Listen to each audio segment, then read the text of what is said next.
All right, Alyssa, are we good to go? Sounds like it. Hello, Tony. Yep. For some reason, you're the only thing I see on my Good screen. evening, Mr. Mayor. Well, you're lucky then. That's what you should watch all night. Just me. You are very all right. It's 6:16. Let's start this off this evening. Ryan, City Clerk, officials. Ryan, could you please call roll? I sure can, proudly. Counselor Willman. Here. Counselor Wusso. Here. Mayor Pro Tem Kaut. Here. Mayor Godis. Here. Counselor Davis. Here. Counselor Stepp. Here. Counselor Hershey. Present. Everybody is present. All right, I will lead us in the Pledge of Allegiance. I pledge allegiance to the flag of the United States of America and to the republic for which it stands, one nation, under God, indivisible, with liberty and justice for all. All right, next item. Hold on a sec. Council comments. What happened to public comment? Yeah, hold on a sec. Let me get to the official agenda. I'm on the other one. I just follow what they give me. Oh, I guess you're right. Yeah, it's council comments. Usually we do agenda changes and conflicts and other ones, but council comments. Let's go with that. Charlie, go ahead.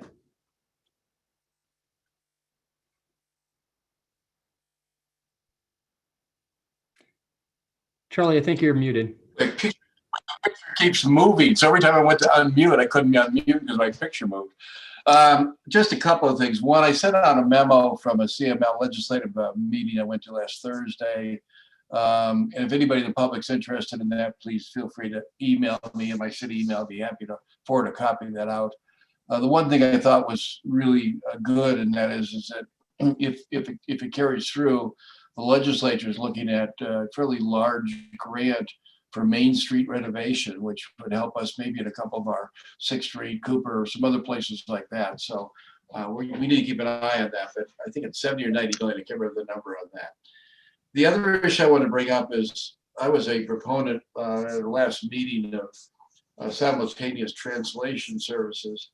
I had an opportunity to talk to some people about it since the last meeting. That I tried to reach before the meeting, but wasn't able to do so. And I'm not opposed to that concept, but I think we should also we ought to think about maybe what Ingrid was talking about. Maybe is there a better way to do this? And I learned there might be some grant sources available for maybe a outreach person with the Hispanic Latinx community. And that may be more of a long-term thing for the 2022 budget. And when Deborah and I spoke about it, I think that's where I think she would like to see us look at it. But I think she needs some direction. Do we want to proceed with the simultaneous translation or not? Or maybe some other ways of doing things? Or should we look at that a little bit more before we get to the 2022 budget? So just bringing that up, since I was a proponent of it, I thought I'd bring that up. So that's all I have. Thanks, Charlie. Paula, Shelley, then Ingrid. That is true, Charlie. We get switched around as soon as he calls our name. I don't know what he's doing there. Zoom, I'm on the other side of the screen. Charlie, I just want to say, number one, I appreciate you giving us a CML update. This one just this last week, and then all the other ones that you've sent in the past. It keeps us in touch.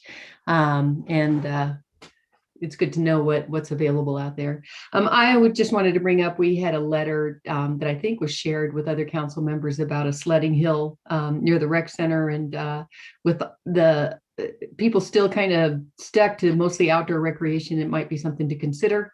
Of course, I know we'd have to bring it to Brian Smith, but it would be a fun opportunity for locals in town for a place to go to for the next month or so. Hopefully we'll continue getting the snow that we're getting. So just bringing it up in case we can make a further discussion. Thanks, Paula. Shelley. Okay.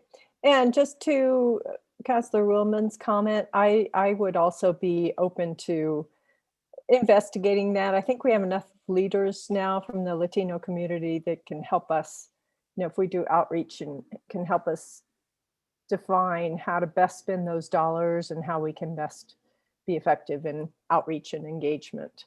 So I'm excited about that conversation. Also, we received, and I know probably most of council received, the letter from Cheryl Kane, one of our residents on Grand Avenue.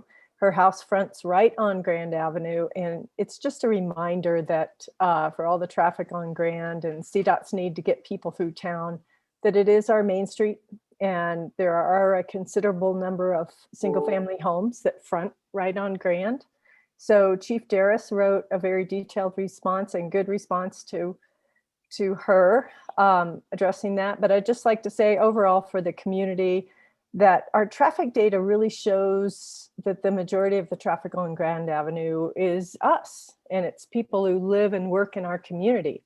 So just ask everyone to please pay attention to those take a minute signs that are out there, and slow down and respect that 25-mile-an-hour speed limit along our main street to make it more livable for everyone. And then I also had a question about when we might be opening up our real restrooms that we have in our parks and downtown. We've had the porta potties for quite a while now, and as we all know, they're not the greatest, but I'm wondering if the regular public restrooms will be opening on our regular schedule for the spring. Go ahead, Deborah. Okay, there are a couple, so I'm just going to take them out once. Sledding Hill, RAFTA, we're in a discussion with RAFTA, but that's 12 to 18 months out when the soil will be available. Brian is interested in the soil potentially for a Sledding Hill and or a drive-in like movie theater, like an easy, super simple something. No promises there whatsoever. But so yes, thinking about the soil can't happen right now. Translation, you guys gave me pretty clear direction. So if you want anything to change from the direction you gave me, you just have to give me your direction and vote on it. So, and just talking about that, yes, we're happy to think about this position. I would need a commitment from you guys to say you want it, whether we got a grant or not, if you want it in the 2022 budget. Grants for people are very hard to get, and they're very hard to maintain in the long run. Porta potties, I'll ask Brian for more. It is my understanding that the one downtown is open because it's the only one that is winterized, right? So all the ones that they're not winterized, Brian wants to slowly winterize them over the years. And I think if we have staffing, which he is slowly building back up, it is his intention to open them back up once we can without them freezing. If I am wrong about that, I will let you guys know. Thank you. Ingrid. Mine is just a quick reminder that we are currently have our public art, the art plan, the Glenwood Springs Public Art Plan. I'm saying it wrong, but you can go to our Glenwood Springs Public Art Master Plan page and give your feedback so that we can help define our future here in Glenwood. And public art is such a valuable component that helps tell our story. And I think that the more feedback we can get on that, the better. So you can definitely find that link online, but I know it's also been shared on our Facebook page as well as other venues. So that's a great opportunity for us all to give feedback. Thanks, Ingrid. I have a couple things. One, we welcomed Ryan Muse, our new city clerk, during our work session, but I just want to introduce him to the public. You'll be seeing him hopefully for a number of years, maybe in that chair, maybe in another chair, hopefully someday in council chambers, but he'll be an integral part of our meetings going forward. Also candidates and elections and that whole deal. He's been great so far, and we're really excited to have him on a permanent full-time basis in that role. although it does deprive me of the ability to say acting city clerk Steve Boyd. So that I will miss. Ingrid and I had a conversation the other day and about the mall in West Glenwood. That's her ward. We did a process, survived a lawsuit from Ross, and went through a lot of work to get a URA, Urban Renewal Authority designation on that West Glenwood mall. And, it has kind of dropped by the wayside because, COVID and life and fires and the whole thing. Lost some momentum, I think, because Councillor Voorhees, who used to represent the ward, who is the chair of that URA, left. I think it would be good to at least meet again, reestablish that board, elect a new chairperson for that board, and really start to look at what we want for that section of town and how we want that to hopefully develop. So I took that conversation, talked to Deborah and said, gosh darn it, we really need to do this. Deborah said, great, when? And that's really difficult. And so that's why under council comments, if you have it in front of you, we have the work session agenda plan. Thank you, Deborah, for putting this down and trying to possibly think out a year of all the things that we have said we would like to address. And I was looking at this and Deborah said, well, it looks like maybe in May I can get to that. And I was like, well, I want it sooner. And we used to have morning work sessions and evening work sessions, and that took up our whole day. And when we dropped that, we really didn't allow any capacity to do things other than kind of just like we saw tonight. We were running people through the interviews on the tourism board. We were running, our great volunteers on the Transportation Commission through without maybe giving them as much time as we all feel like we could have. And so, my suggestion would be, with the support of council, is once a quarter, if needed, we look at having a special session that is just dedicated to all those items that just can't easily go on a work session prior to city council meeting. We're only usually able to get 2 items in and be reasonable about it. And sometimes we don't do a very good job of that. Allow a short break for dinner and then have a 4-hour meeting. So I guess I'm just kind of looking for if we have items we need to address, to have a special session, and if people have a strong preference on having it on an off council week or an on council week. But that's something that I would like to address in the next month and a half, is reestablishing that URA board and really looking at that West Glenwood light. If I may, Mr. Mayor, just quickly, a couple of things. We do need to appoint a new council member to the URA board, so we can do that. That's kind of a first step. My gut would tell me it should be Ingrid as the representative of the ward. Honestly, that board coming together is separate and apart from council, right? So we can kind of deal with that scheduling separately. I do think that it would be good to maybe bring up to speed everybody on council again as to kind of where we're at with all of that. And that may even be something that we can move along a little more quickly. I could do it in written form. And obviously I can sit down with Ingrid as the new council member, or whoever we have after the April election, and get them caught up as well as to what's going on a more personal basis, since the rest of council has some background in it. But that'll help us keep it moving while you guys are having this discussion over this, once a quarter, an additional meeting. Thanks, Carl. Charlie. Yeah, thank you. I'll be real brief. One, I agree with you, Mr. Mayor. I think I would rather see us take one of the regular meetings that we have and maybe start just all planning far enough ahead that we plan our days, but start maybe at lunchtime, go to 4:30 or 5, take a dinner break, and then move on. That might be a way to do that. The other thing is, I would move that we authorize Deborah to begin examining a in-house outreach Latino representative for inclusion in the 2022 budget, so she has appropriate direction. I'll make a motion to that effect. I'll second Charlie's motion. We've had a motion by Charlie, a seconded by Ingrid. I'll just jump in. I think I would I don't want to direct her to add a full-time staff position in council comments. I think what I would prefer to do, although I love making policy in council comments. Thank you, Todd Leahy.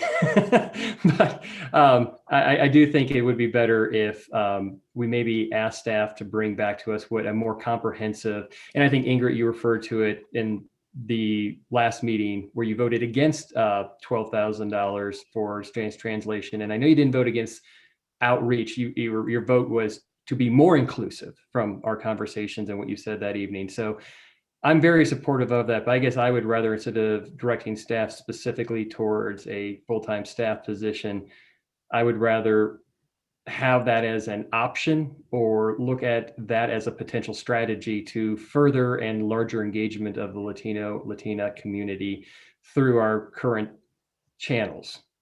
That would be my preference.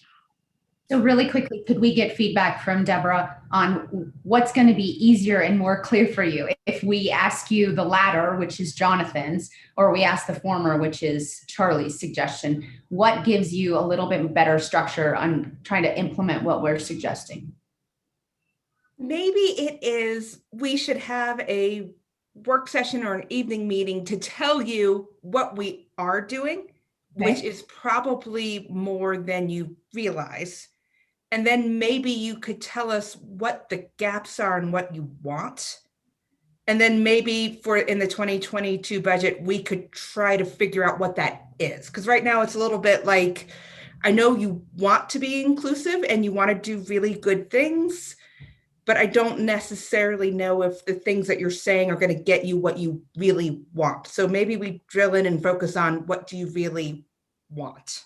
And one of the things that I was so adamant that resulted in my no vote was that it's not so much what we want, but getting enough feedback that we know from this community how we can best allocate money to support them with the limited funds that we do have. So before we make what we want, I'd love to hear what we feel like is needed. So do you want to maybe start with a listening, if we can pull it together and it is productive, like a listening session on what would be effective? Yes, like an outreach opportunity that would also give us some direction. And then maybe we can have a session, a work session to decide like how best to implement that feedback. So since I made the motion, because I didn't want to let it get away. That's the reason I made the motion. So we had a discussion about it. I'm happy to withdraw the motion. Deborah, I like the idea of a community meeting, for lack of a better term, inviting input on this issue. But my suggestion is we should finish that with a 1 hour either regular meeting or work session of council, so we can give you direction, and you got plenty of time to start planning for budget needs and or change what we talked about last meeting. So I'm happy to withdraw my motion if it's okay with Ingrid. And I'll withdraw my second. Does that, just so you know, that doesn't change the fact that I got direction from the dais to do simultaneous translation. So if you want that to change, you have to tell me that. I haven't hired anybody yet because luckily I was too busy to do that. But if that changes, tell me. Could I make a motion then just to postpone that for 4 months and give us an opportunity to make a better decision? Second. You like the judgment on that? Right. A 4-month postponement on implementing that. Second again. Okay. Just to summarize, we have the original motion withdrawn by Charlie and Ingrid. We have a new motion to postpone the simultaneous translation for 4 months by Ingrid and a second by me. Further conversation on that motion. I see 2 hands up, Paula and then Shelley. And just to be clear, while you're unmuting yourself, Paula, that you can talk about, let's focus on this motion, take a vote, and conclude this conversation. Raise your hand again for your actual council comments. So I'm fine with this. I had something else to talk about. So I'll come back. Does anybody have anything to say about this specific motion? I'll just say that I support this. I was under the impression, or was assuming, I think, that we had some of this outreach and conversation, which I think maybe staff has gotten feedback, But I think a formal listening session would be really effective. And let's just make sure we're spending the money where it's going to do the most good. There's nothing like a bunch of people who are not part of the community sitting around trying to figure out what is good for the community. So let's, I think this is easy enough. Anybody opposed to the motion that's on the table? Hearing none, motion passes unanimously. All right, back to council comments. Paula. It's still funny that every time you call your name, your picture goes somewhere else on the screen. How are you doing that? So two things. One, the urban renewal group. I thought all council members were part of that urban renewal board. That's what I remember. We have one commissioner, we have all the city council people, and we have other people. So when you say Ingrid is our council representative, what are we referring to? Sorry about that. I guess I was thinking, I was probably speaking out of turn thinking about when we had Rick appointed as chair. So I was thinking, I was conflating two different things. Sorry about that. Okay, I just wanted to make sure that that's what I remembered right. Because it's been a while for me, Carl. And then the other no, it has. I mean, it's been a little over a year. Well, it's been more than a year since we met last. It was in, I think, December of 2019. Yeah, yeah. Let's see. The other thing was responding, Jonathan, to your long work sessions or extra days. I can definitely work around that, but right now I do have conflicts on some of the mornings that we have council meetings in the evening. So I just want people to be aware, and I know other people have work engagements as well, that I don't know if the previous council was more flexible to meet more often or what the deal was, but we definitely need advanced timing if we're going to do that kind of thing. And I prefer Charlie's idea of at least still trying to keep it somewhat compact. And so we're not meeting for 24 hours, which would be really tiring. So those were my two just additional comments to those. Paul, just for clarity, Charlie's suggestion is that we start at noon and have a 4 or 5 hour marathon work session once a quarter, take maybe a longer break, and then do it on the same meeting night so that we don't have to potentially, I'm putting words in your mouth, but maybe have an additional night with additional staff responsibilities. Is that what I heard, Charlie? Sounds great. So you're talking 2 nights. I mean, an additional night, not a long afternoon. Either way, I just want you to know there's some conflicts on my side already if we try to go all day. And so just to be aware of that. I think I'm fine with Charlie's suggestion that we just have, once a quarter or as needed. We don't have to do it once a quarter if we don't have things to talk about, but it seems like there's other things that don't fit under our 2 work session only items. And so they're getting kicked to our regular agenda meetings. And then our meetings are going really long, which I can invest a little bit more time during the day, but it's hard for all of us to focus after 10 o'clock. So are folks generally supportive of that kind of suggestion, or do folks have a strong preference on an additional night instead of a longer day on that Thursday, where I would suggest we give at least 2 weeks to a month notice? All right, seeing no hands up or no dissent, I guess, Deborah, you and I will coordinate, and Shelley will coordinate with when that's going to be and what the topic of those conversations might be moving forward. Any other council comments? Okay. Agenda changes and conflicts. Steve Davis. In studying item 16, which is the voluntary deed restriction, and item 15, which is the mandated deed restriction, it sure seems like to me that they are out of order and we should take 16 before 15.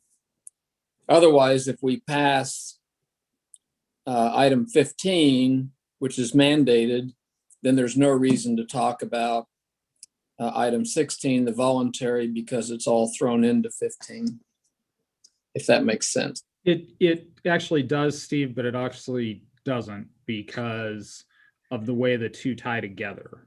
And part of it is just a renumbering issue. And it's first reading. So if you decide to make changes on the second item, we can come back to on second reading to address it in the Okay. first item. I know it'll make more sense when Hannah goes through her presentation. Okay, Yeah. I'm good. Thanks for bringing that up, Steve. Any other council comments? All right, seeing none. Oh, sorry. Any other agenda changes or conflicts? Okay, seeing none. Now we'll get on to citizens appearing before council for items not appearing on the agenda. Please raise your hand if you would like to be recognized. Again, if that's on the agenda, please wait for that time. We usually offer public comment on almost every agenda item. I will wait patiently for a few seconds. Looks like we have a lot of staff. It's going to be an interesting night, I guess. All right. I guess there's no citizen comments. So next up is consent agenda. Is there a motion? All we have is approval of minutes. Charlie. Oh, sorry. Go ahead. Shelley, go ahead. I move to approve the minutes. I'll second. It's been moved by Shelley, seconded by Charlie. Is there anyone opposed? Seeing no hands, hearing no voices, motion passes unanimously. All right, item number 11, South Midland Progress Report. Who am I promoting? Is it our Brianna? Ms. Starbuck, you are promoted. Anybody else? I think that's all for my team tonight. Okay. I'd bring over Terry if you have questions. Or our beloved Ryan Johnson? Yes, that would be great. And I'd also love to share my screen if that is an option. Please.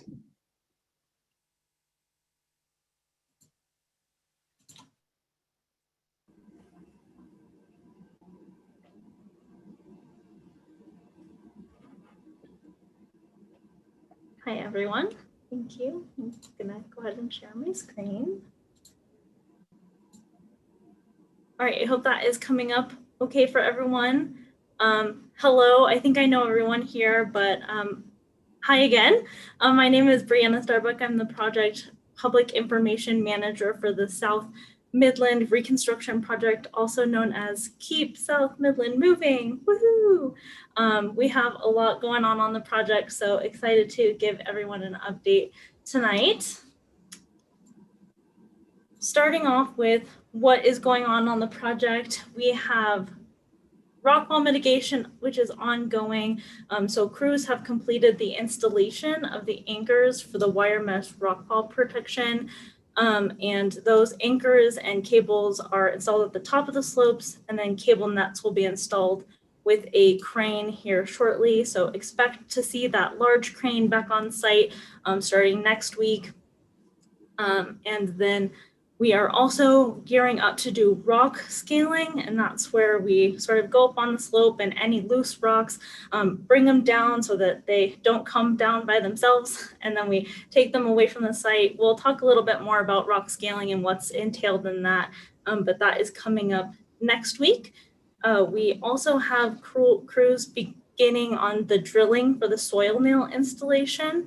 So you can see that there in the top photo. And so those soil nails are basically bars or nails that are drilled deep down and installed and then grouted in place. Over those soil nails, we will do a rock or shot creek facing applied to the surface there. And so a note on that, when you see that when you see that shot creek facing, it'll be a gray concrete. That is not the final look of that area. The crews will come back later this fall and do a sculpting to bring it to that more finished look. So that is happening, and all these things help add slope stability, which, as anyone knows who travels that corridor, certainly rockfall events is a challenge for the South Midland corridor. So all of these things combined help add safety elements to this project, and it's a great way to get started on the project before we get into the reconstruction of the roadway. Additionally, crews have a lot of utility work happening, which is another element that is sort of below the surface. So they are working on installing storm drains and are making really good progress on the irrigation pipe at Old Cardiff Bridge Road. Additionally, crews have started work on the new 18-inch water line, which will be there at 4 Mile, and that's where the future roundabout will be. And so that 18-inch line is and will add conveyance capacity for firefighting, and just generally helps the city to continue providing quality water service. And that new 18-inch line will replace that existing 12-inch main water line. That's kind of what we've got going on in the project. Lots is happening, and certainly expect as temperatures continue to warm. I'm also on team yay snow for our natural environment, but also no snow is good for construction. So hopefully the weather still works with us and we can continue to make really good progress on this. With rock scaling, so like I said, when you do rock scaling, you essentially take any loose rocks and bring them down so that they don't come down by themselves. So when we're doing that work, we do have to hold both directions of traffic, so that we don't have rocks coming down onto the traveling public. So that means next week on Tuesday and Wednesday, that's the 23rd and the 24th, we will have intermittent traffic holds. We are anticipating that those will be longer holds, approximately 20 minutes long. So folks need to plan for that longer hold time. We were able to bring that overall schedule down to just 2 days instead of a longer impact in terms of days that we need to do those holds. So that's good news. Additionally, that rock scaling and holds will be kept to those existing pre-approved lane closure hours. So that is keeping it outside of that peak hour time. So Tuesday we'll be working from 9 to 3 and Wednesday we'll be working from 9 to 2. And like I said, we are expecting that there will be those longer 20-minute holds. We'll do our work, we'll clear out any rocks from the roadway, and then we'll let that alternating one-way traffic resume. So any motorists going through that area, thank you in advance for your patience with us as we complete this really important work. It may take some time for those rocks to clear. If we don't need a full 20 minutes for any given hold, like certainly we're not going to just hold traffic to hold traffic, but that just wanting to give people an idea of what to expect when they're traveling through that corridor. That being said, once rock scaling is done, crews will be able to come back in and start hanging that mesh, and that sort of piece of rock fall mitigation will be in a good place. So to summarize, we have sort of our ongoing impacts that are happening, and then we have a couple of new things happening. We have our ongoing lane closures, which are still weekdays from 9 to 3 and then 9 to 2 on Wednesdays. We also are doing storm sewer work down by Hager Lane. And so that work will require an Atkinson Trail closure. If you walk that path, you might have seen our signage that is out there in both English and Spanish, letting folks know that that path will be closed on Monday for that storm sewer work. And you'll still be able to get onto Atkinson Trail. You just won't be able to go through our work area. So if you're trying to get, say, to the BRT station, you'll have to use the alternate routes of South Midland or Old Cardiff Bridge Road. Like I mentioned, we have our 20-minute traffic holds on Tuesday and Wednesday. That's the 23rd and the 24th. Additionally, we expect to see crews begin to add weekend work, so that Saturday and Sunday work, just because that middle of the day period, we get a lot done during that middle day period, but we're hoping to add a little bit of efficiency and get really good solid days work in on the weekends from 7 to 7. To do that, we'll be having lane closures on the weekend. We're thinking that that weekend work will be starting next weekend on the 27th. So in short, those are the 4 sort of main bullet points of what to expect if you drive or walk in that project area. As a quick reminder for any folks who are driving in there, if you are stopped behind a stop bus, please remember to wait for those guys to put down their stop arms and proceed on before trying to go. Don't go around stopped school buses when they have their arms out. They're either unloading or loading kids, and so we don't want anyone to get in an accident if they're just in a hurry. So please remember to observe those stop signs and safety precautions for our school buses.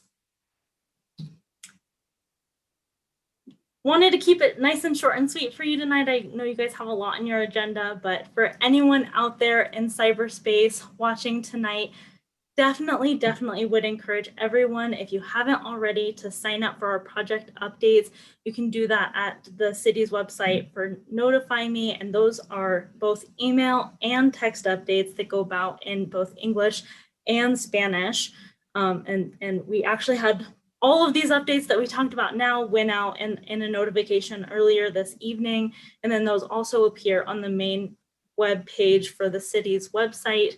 Additionally, if people prefer to sort of connect with a real person, you can call the project hotline, send me an email, text, and I'm happy to answer questions or get you signed up for those updates. Additionally, you can reach out to us if you're interested in participating on our Community Communications Coalition, or CCC. That's a group that meets regularly with our project team. It's a casual group where we essentially talk sort of project team to general public in a online forum where we can converse as to what's happening on the project, what people's observations are. And so that is another great opportunity as well for folks to reach out to us.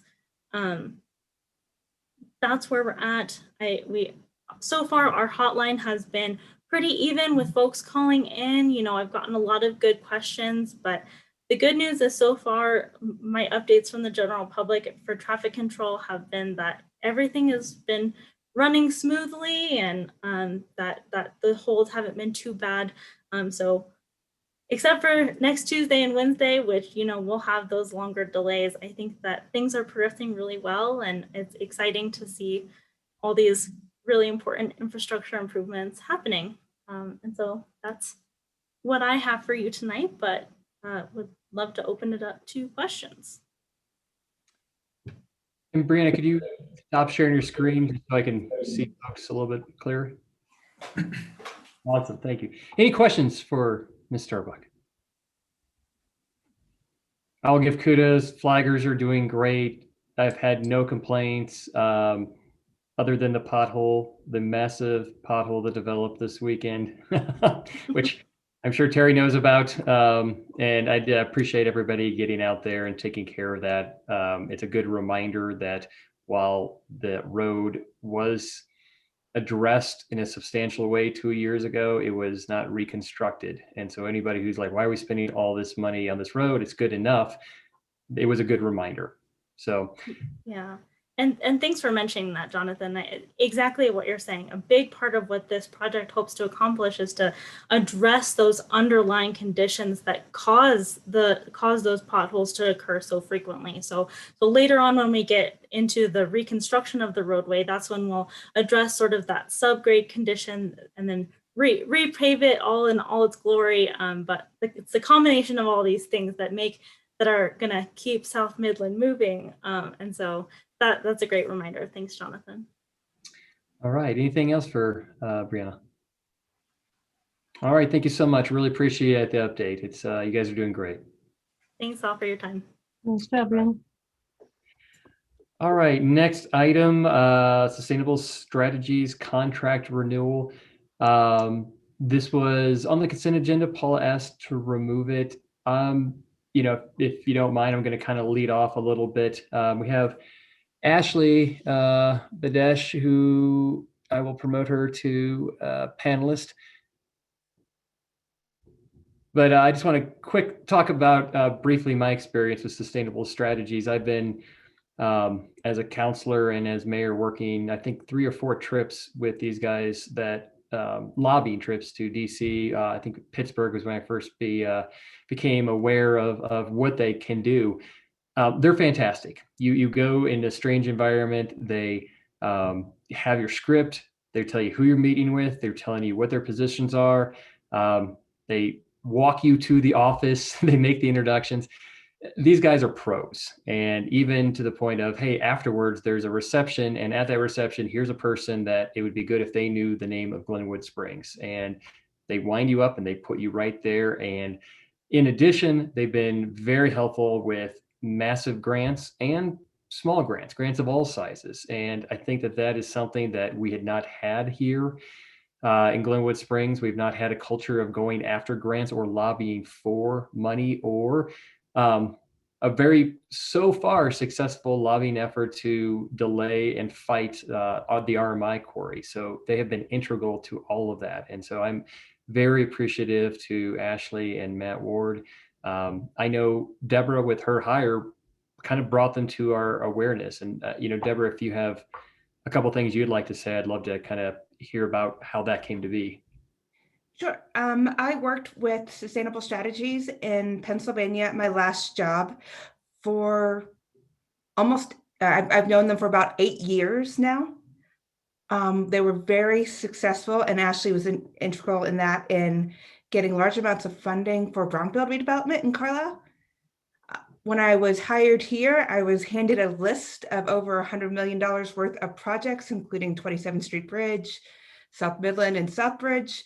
And one of the very first things I did was recommend to City Council that we hire sustainable strategies, and Ashley specifically because of her ties to Colorado.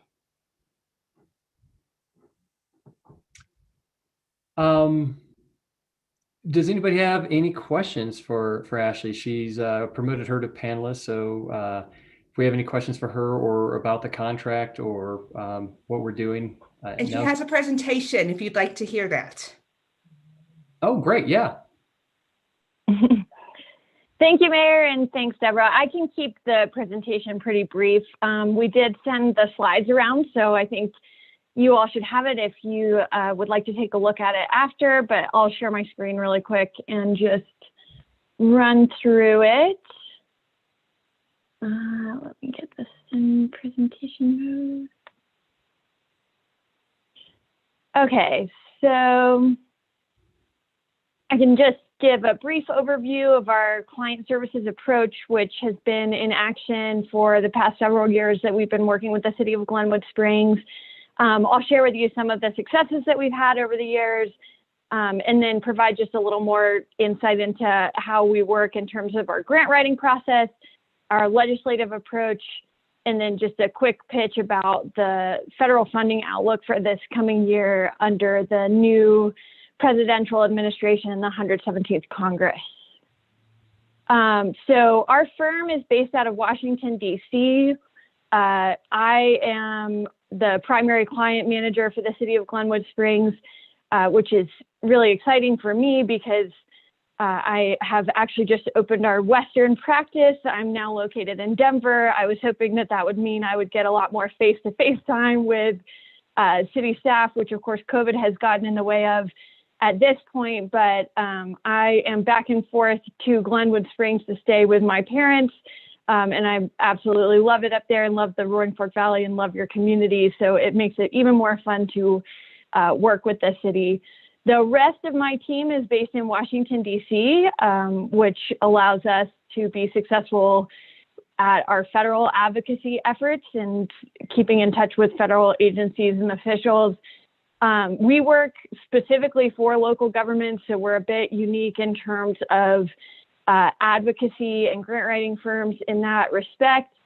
And we're also at the forefront of a number of national efforts to promote an agenda that supports local government priorities. The firm has secured approximately $5 billion in resources since they launched sustainable strategies in 2012. And this includes $12.4 million for Glenwood Springs since I started working with you in 2016. So we cover basically any area of funding needs that local governments have, and we've worked with Glenwood Springs on just about all of the areas listed here.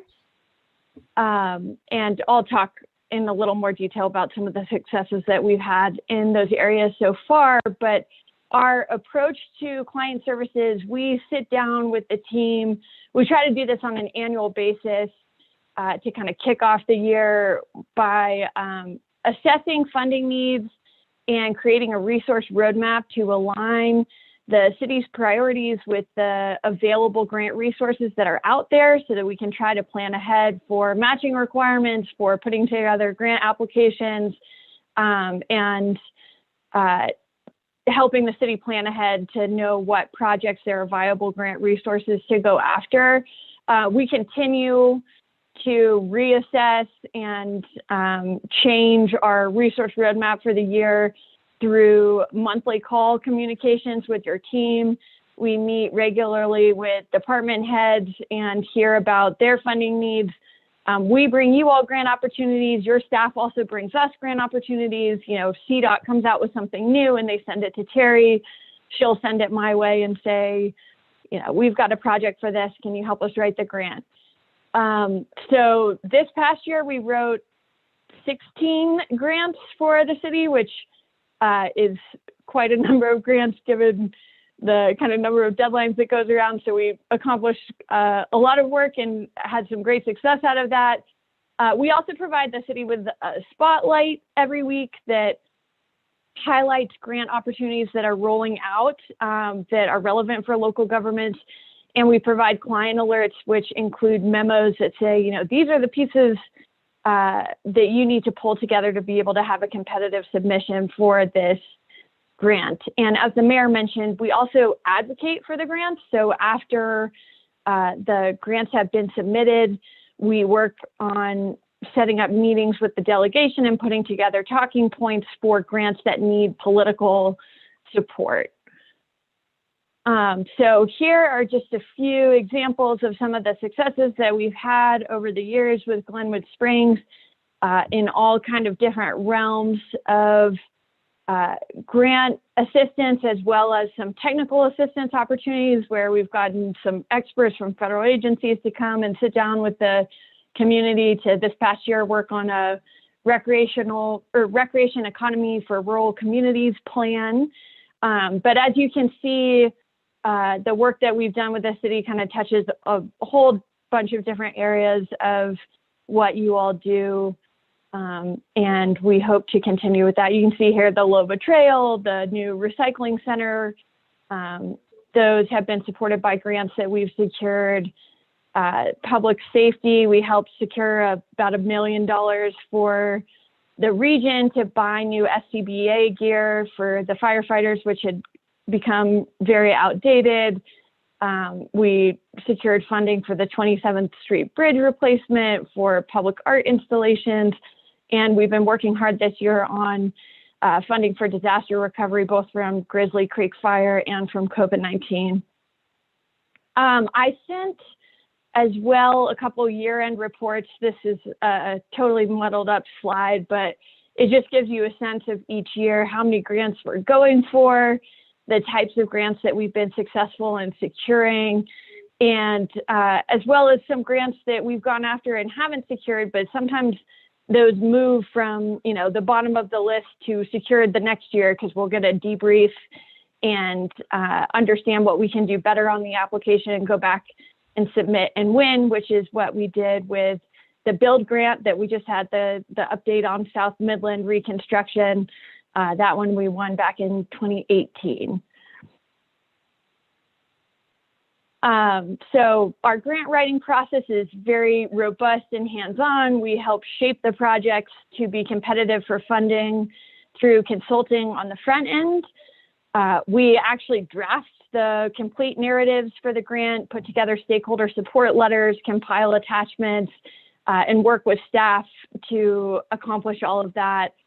Your team is excellent, and that's why we've been able to have a lot of success working with you all. Your staff do just a really great job on pulling this information together. And then, as I mentioned, we follow up with advocacy, which is critical on grants like the South Midland grant, where you have to have your congressional support. Our legislative approach, I'm sorry, that says Connecticut, I should say Colorado, but we work with Glenwood Springs on developing a political strategy for basically the entire funding agenda. So in normal years, we would bring the mayor and a couple staff members to DC to sit down with the members of Congress and go over all of your key priorities for the year, make specific asks about, the top priorities that we need their support on, and we help the city to kind of game out how to best, utilize when a member has an election, or if there's some aspect of what the city's doing that's gonna really sing for them, we'll figure it out. But we have been scheduling meetings virtually and arranging for virtual site visits. We prepare talking points and briefing sheets for all of those. We also work with the broader community and help with grants for other organizations with shared priorities at the direction of the city. And we connect the city with, National League of Cities and U.S. Conference of Mayors and any other groups that might be able to help support the city's efforts, as well as bring the city along to conferences with us, where we've gotten to do some exciting presentations at the National Brownfield Conference, and other places that help keep momentum moving on the successes that the city is having. Finally, just a quick view of what the funding outlook should look like for this year and what we will get to work on if we are continuing to work with Glenwood Springs. The 2021 consolidated appropriations saw just a little bit of a plus up in just about every program that's important for local governments. Some got a little more funding than usual this year out of regular appropriations, but most of the grant programs that we're interested in have stayed well funded. In addition, as likely you all have been following, there's likely going to be massive amounts of federal stimulus this year in response to COVID-19. The American Rescue Plan, which we do expect to pass probably along partisan lines through budget reconciliation, includes state and local government relief funds, and they've released legislative text that indicates the formula they're going to use to distribute this directly to local governments this time around. Last time, it came through states for the smaller local governments. This time, local governments will be able to access it directly, and the CDBG allocation formula that they're using indicates that Glenwood Springs should receive close to $2 million in state and local relief funds that can be used pretty flexibly to fill budget holes, to support small business, food distribution, and other COVID-19 related needs. We also expect that the second package that the president has spoken about, the Build Back Better package, will come with additional opportunities for local governments, including potential infrastructure funding that we could pursue for the city's priorities.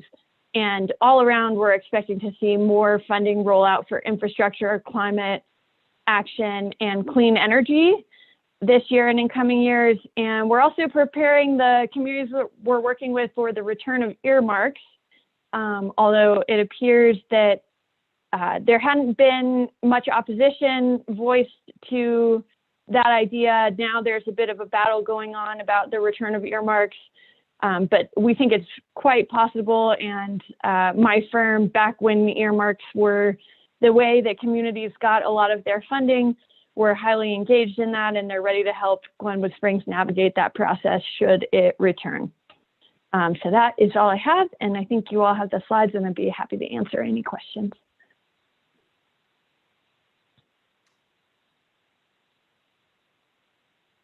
Charlie.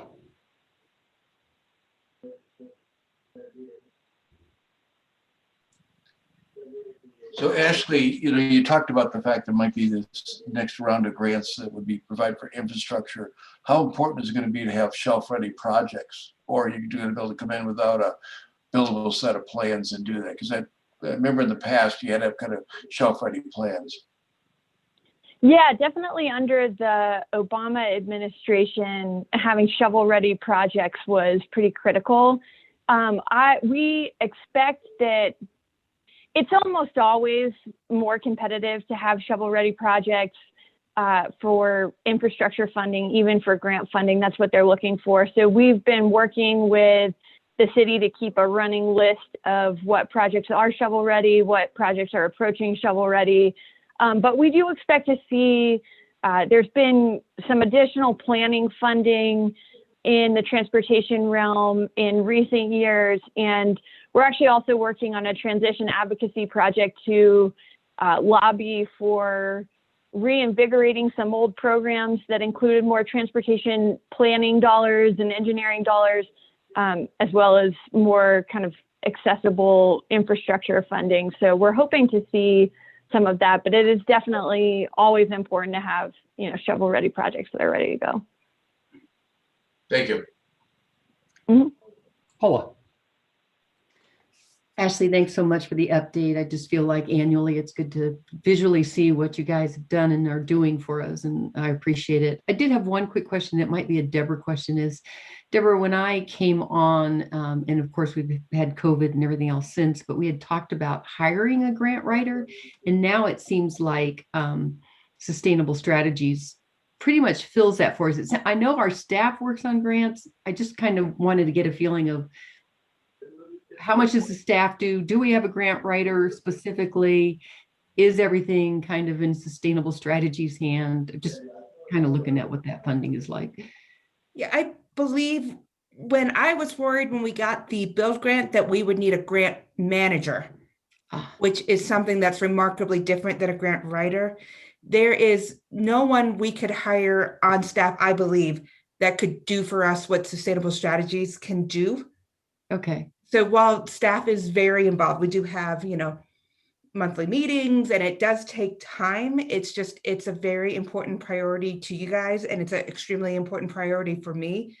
So to, be able to leverage funding so we can do critical projects. So I would never recommend that we bring this in-house. No, that's great. I was just trying to clear my muddy brain. And so I was trying to remember what that was from previous. So thank you. Shelley. Ashley, thank you for the presentation. You guys have done a great job on securing funding for some of our large projects. And I'm just curious, as you talk about expectations and what might be coming out of the Biden administration, we're looking at some large projects, infrastructure for our water, wastewater system upgrades over the next decade or so. Is anything like that looking to be coming down the pipe, or?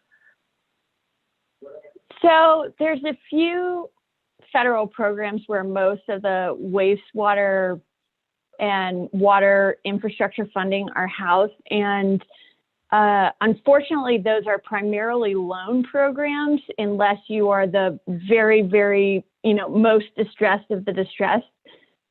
So we've worked with a number of communities that have had pretty significant wastewater challenges, including actually Flint, Michigan. And Flint is the only community that we've worked with that I know of that was able to get grant funding out of the, EPA Clean Water Revolving Loan Fund and some of the federal funding programs that will offer loans or loan forgiveness, but the loan forgiveness tends also to only be for highly distressed communities or communities where the wastewater system is having a particular, challenge, like lead service pipelines. And some of the federal sources come with strings that end up being more of a pain, because if they find certain things, then you're on the hook for paying for additional, infrastructure upgrades and things. So there's not really a silver bullet in terms of wastewater and water treatment infrastructure funding at the federal level. We do expect that this infrastructure package is going to be pretty broad and should touch a lot of different areas of what infrastructure is, with a particular angle toward green infrastructure and climate. Resiliency kind of stuff. Yeah, resiliency. Yes, exactly. But it's hard to say whether there's going to be any kind of new programs or that they would change the ones that are kind of statutorily baked in for water and wastewater. Okay, thank you. We have been able to get some funding though from DOLA and some other state resources that might be, Thank you, that would potentially help. Mr. Mhm. Mayor, I would make a motion to renew our contract with Sustainable Strategies. Thank you. I'll second the motion. Thank you. Been moved by Tony, seconded by Shelley. Further comment? All right, seeing none. I like doing this. Anybody opposed? Seeing no hands, hearing no voices. Motion passes unanimously. Ashley, thank you very much. I appreciate the presentation. I wasn't expecting that, but it's really comprehensive and it is a great reminder. Thank you, Paula, for pulling that and giving that reminder. Thank you, Ashley, for taking the time tonight to inform us. Thank you. It's great to see you all virtually, and I look forward to continuing to work with you all. Thank you so much. All right, next item is item number 13, compensation study update.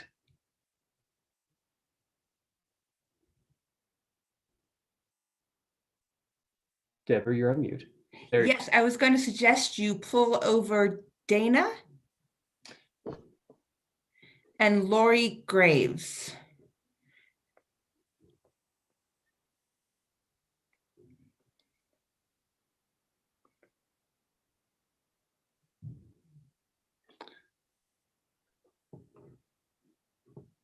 There we go.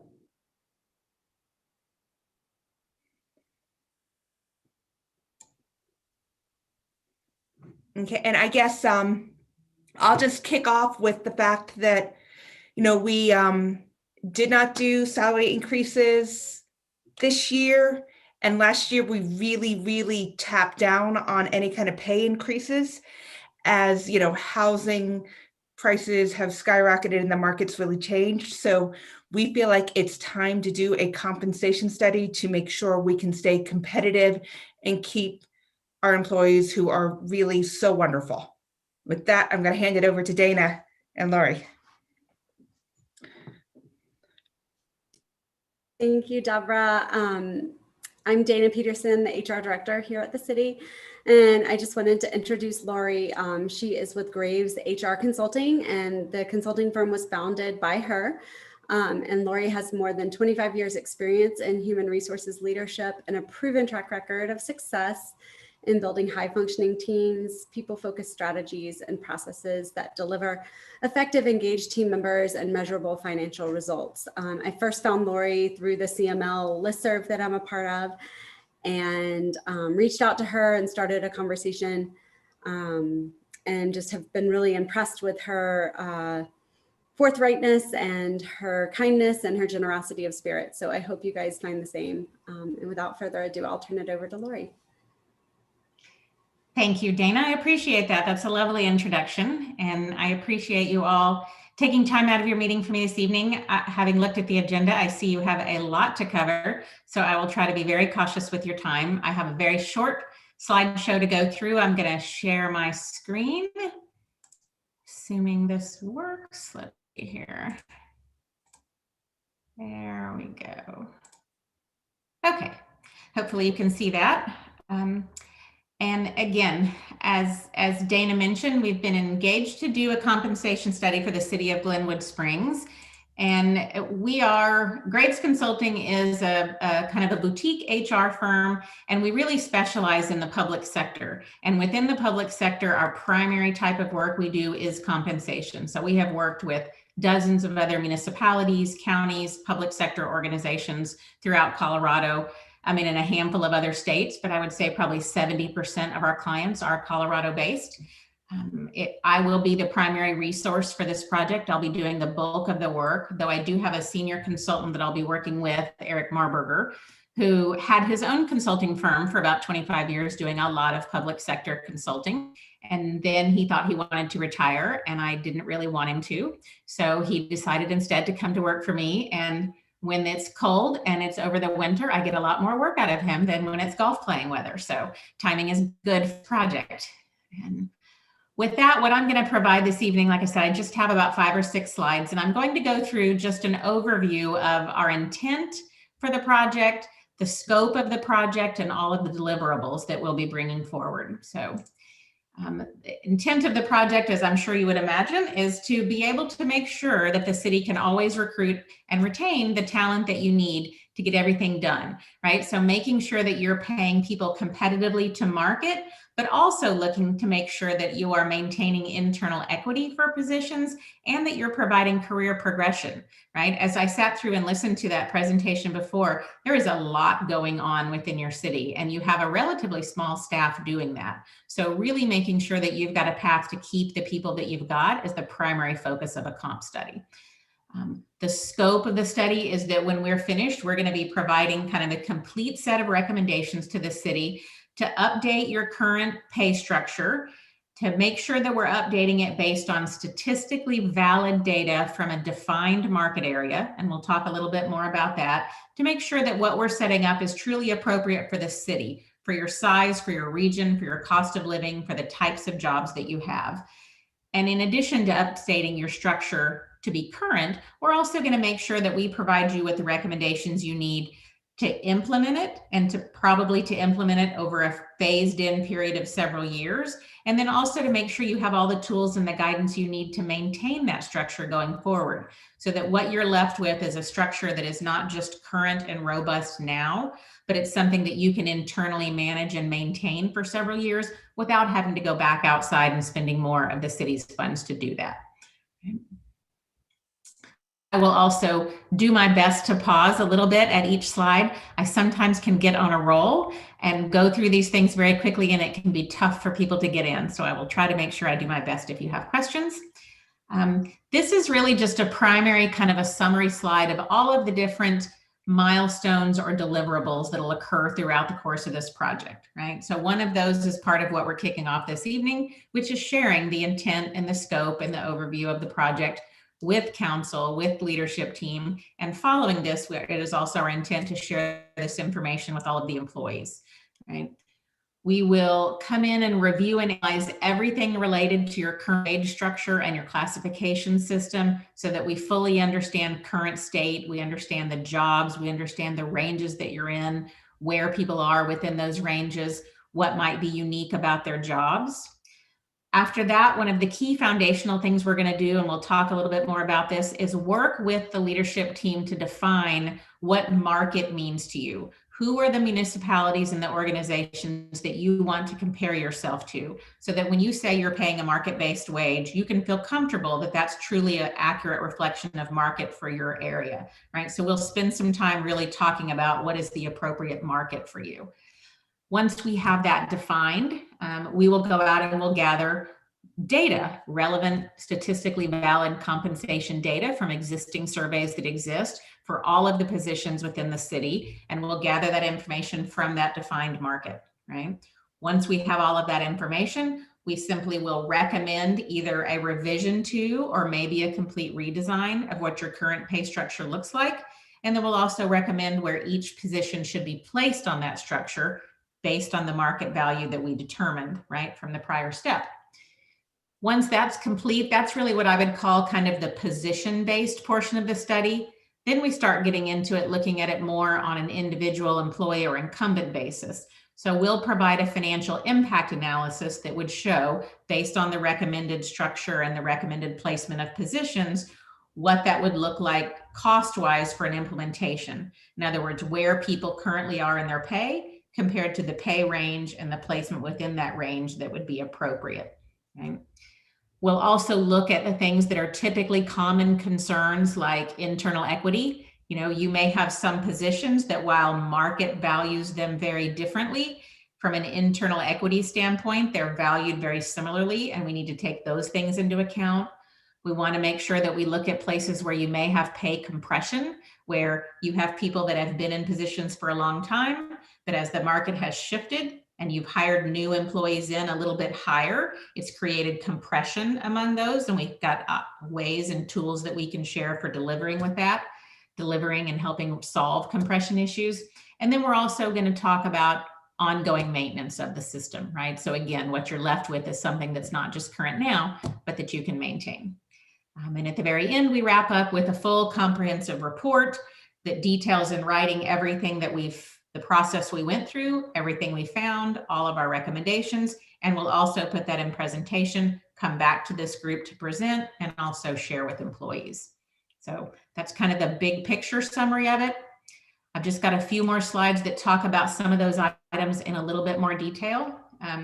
These are the things that I would consider the foundational elements of the project, right? This is where we start, which is meeting with the steering team that's being created by the city to, again, talk about the scope of the project and to be able to talk specifically about pay system or pay related concerns, things that are happening within the city right now that we need to make sure we address specifically, right? Our goal is not to come in and do a project that looks for you exactly like it looks like for any other city, because what we know is that while cities have some similarities, every city has its uniqueness, and the needs that you have are not going to be identical to all of the other clients that we've had.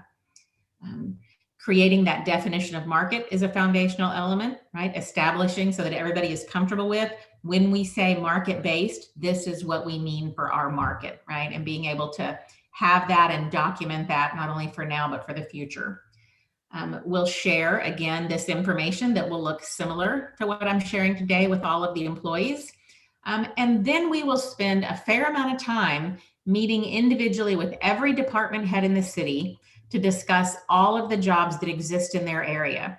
Because again, no matter how many municipalities we've worked with, and as much as we may think we understand every type of municipal job, we know there is going to be some unique aspects about some of yours, right? Roles that you've combined, additional certifications you require. So we really talk through every single job with the department heads so that when we go out and pull market data, we feel confident that we understand the jobs well enough to match them correctly to the data, right? If we don't get that part right, the rest of it doesn't really work. So we spend a lot of our time there. Okay, then once that part's done, we get into what I would call the job matching and analyzing the data. So again, we go out and we pull existing survey information that the city already has access to. This is not information that's costing you anything additional.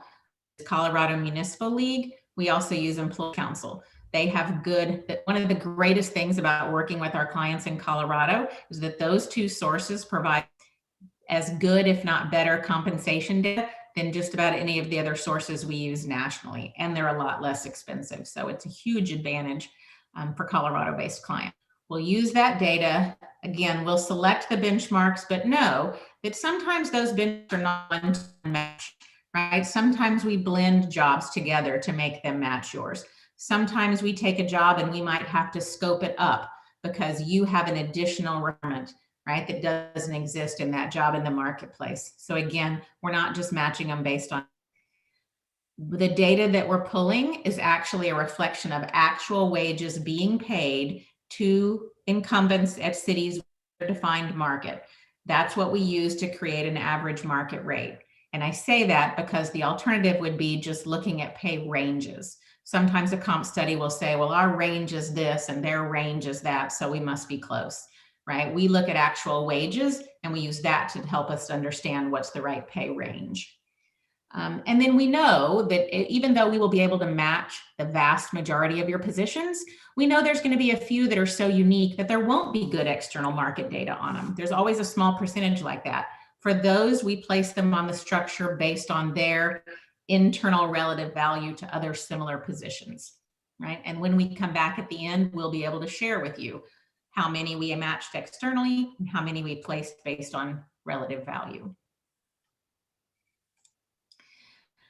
Really, then once we have all of that done is when we come and say, okay, based on all of this information, this is what we feel like is the right pay structure. And I would say probably pay structures. It will probably be multiple because there's generally a separate one for public safety from general government, and we would expect to continue that. And we'll also recommend, in addition to the structure, where each of the positions should fit within that, right?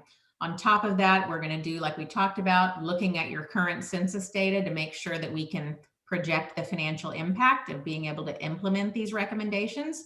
We would spread that implementation out, right, over multiple years probably to make sure that it matches budget constraints that you have. And then we'll talk about ongoing maintenance, right? So at the end, you have all of those things put together. Concludes with preparation of a final report. Generally, what we will do is prepare the draft of that report with all of our information, but then we'll share that with the steering team to make sure that we have covered all the things, that we've documented all the things that you need, that if there's anything in addition to that, we make sure we have it in that report. We'll finalize that has all of our recommendations, and we'll present the results. Once we present results, generally it is our expectation and our preference to be also able to share those results with employees, because we believe that transparency is a really critical part of this whole process. For us to be transparent with you about what we're doing and how, and have you at the end own all of the information so that you have what you need, but also to be transparent with your employees, to be able to say, this is our intent, this is what we found, this is what we're going to be able to implement, right? And this is why. Compensation is one of those areas where you're not going to be able to make all the people happy all of the time, but if they understand that you have an objective process as opposed to just a subjective, I pay what I feel like I should pay to the people that I like, it's a lot harder to argue with, right? And so it goes a long way to retention. It goes a long way towards building a larger sense of trust in the organization, right? So I feel like it's a process that pays benefits to the city in a lot of ways. So going through all of that fairly quickly. I'll pause now. It'll probably be easier if I stop sharing my screen, and then you can ask questions.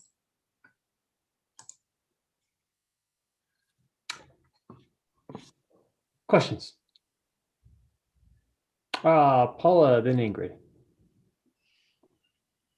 Quick question, Dana and Lori, can you give some kind of reference to this last year and doing these comparisons with the disruption of employment? People's salaries change. I mean, is this the right year to do this? I guess is my question. It's a great question. And, it has been all over the board from what we've seen. So the data that we're using from the surveys that we talked about is data that was gathered in early 2020.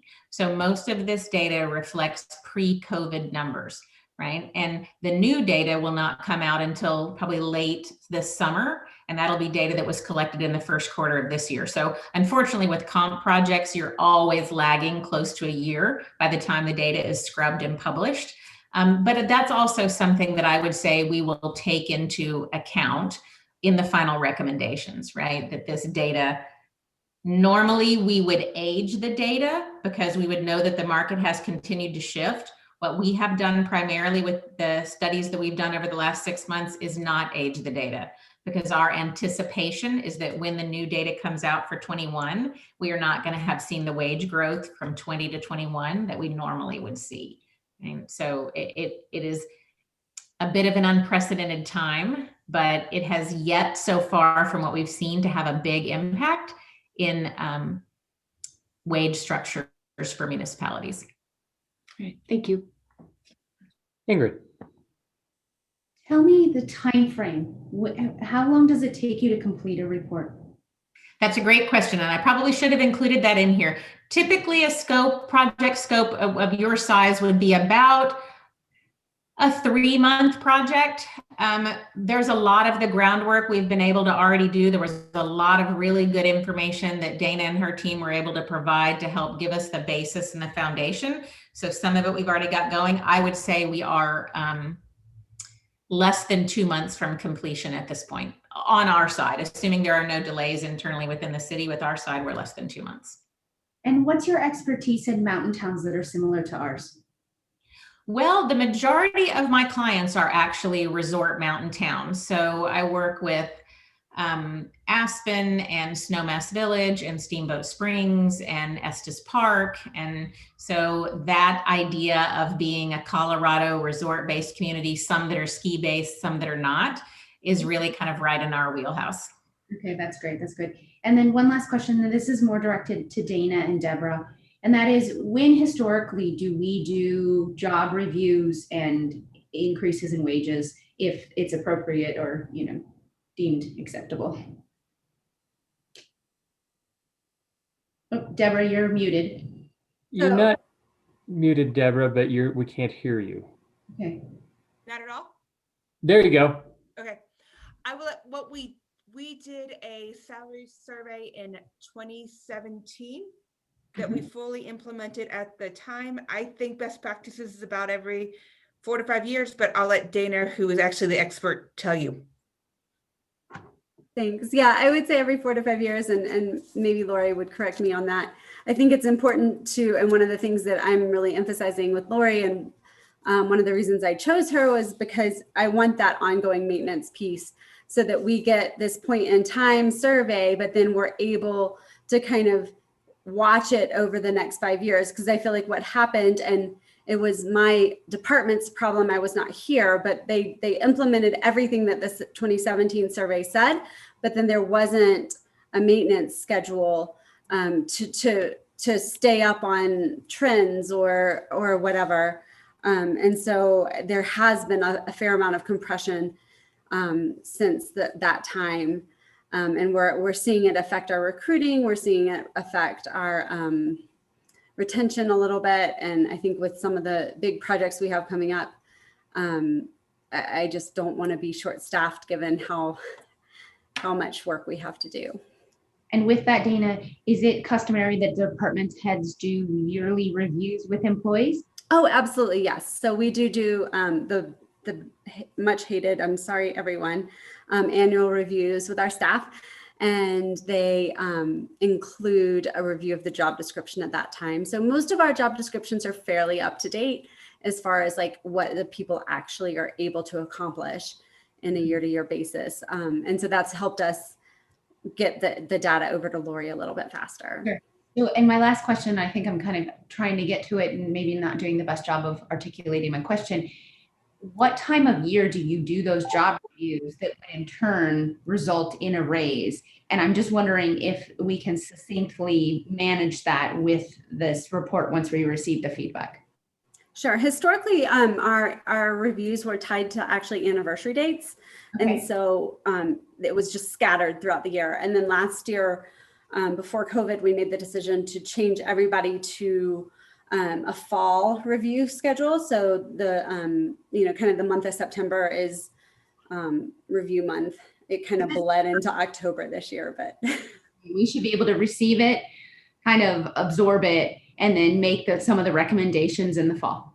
Right. Mm-hmm. Thank you. Thank you. Charlie. Yes, I think it's a great project. Lori, I appreciate your review. I think sounds like a great study. I think it's really important. We don't want to be losing employees. We've got a lot of good quality employees, and Deborah and Dana thanks for bringing this forward. So I'd move for approval of the salary study not to exceed $20,000. I'll second that motion. It's moved by Charlie, seconded by Shelley. Further conversation? All right. Do we need to take action on this, or is this just an update? We need action. Okay. So this is an appropriate motion and second. Okay. Let's do the negative. Anyone opposed?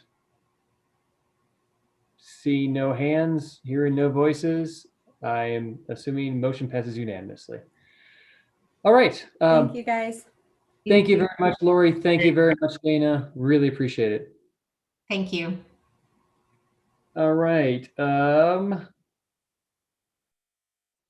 Item number 14, Resolution 2021, authorizing and supporting the application for 2021 Emergency Solutions Grant from the Colorado DOLA Office of Homeless Initiatives in the amount of $300,000. I'm going to bring over Debbie Wild, and who else? Or is that all? Christina as well. All right. Hello, Christina. Hello.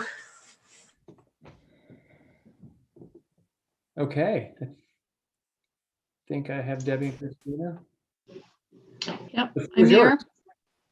I can hear you, but I can see Christina now. I know, I'm trying to find my camera. So Jonathan, I've had in the last Zoom meetings some trouble with my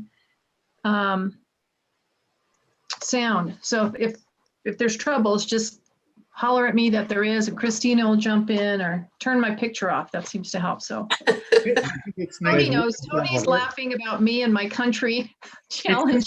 because it's 1974 at your house. Nothing, like cell phones don't work. There's no internet.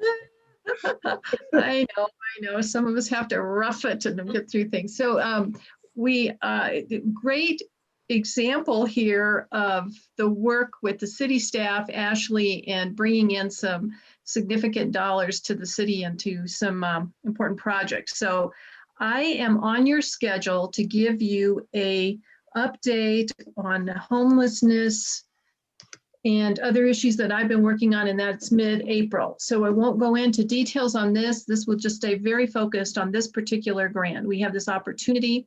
This is dollars coming through because of COVID, a significant amount of money.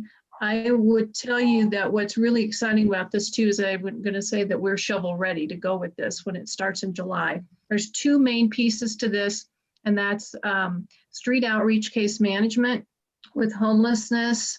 It also involves getting people connected to other kind of shelter funds or whatever that are available through the county. And the other piece of that is emergency shelter, and that's in the form of hotel vouchers with our local hotels. So those are the two main pieces. You get the little detail parts and such. Christina's here. West Mountain Regional Health Alliance would be doing the administration and the activities, administering that piece. So we've really used the staff with the pieces we need now to get the grant together, and Ashley has been tremendous. And Christina and I are old hats at grant writing, and we will tell you that she is a charm. We are so grateful to have had her help on this. So I am going to stop with that. You have a short blurb about it, see if you have any questions, and Christina's here to help me answer any if you need any more details. Questions?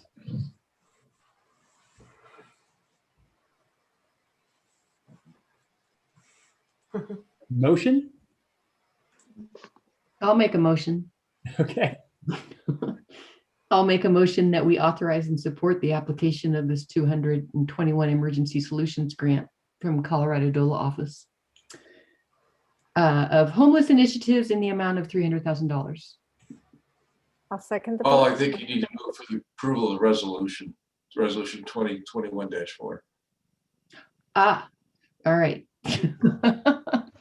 I move to approve the resolution 2021-4, authorizing and supporting the application for a 2021 Emergency Solutions Grant from the Colorado DOLA Office of Homeless Initiatives in the amount of $300,000. Second. Been moved by Paula, seconded by Shelley. Further conversation? I did have one. You Yeah, bet. I had one quick question. I didn't get it out quick enough. And I see that this will be primarily, Debbie and Christina, this will be for emergency resources. But you did have a mention of the casework and kind of organizing around that. Will this help us any more towards working towards a kind of a long-term structure and a system to address the outreach and the casework? Yes, I think that we're very excited about this because this gives us kind of a start out of the gate, if you would, to have more of that on the street, if you would, understanding of what is happening with homelessness and person at a time. So even if you were doing emergency placements, right, you don't just open the door to a hotel and say, okay, whoever needs a night with a roof over the head, come on in. I mean, it's person by person, need by need. And that's what we really, this really helps us with that. So ultimately out of that, we also have been trying to get this really very focused understanding of what our homeless population is and what those needs are around that, and work each one through that path to more permanent housing. These are the folks on the ground that we really is our key to this. So that's going to really help us with that for sure.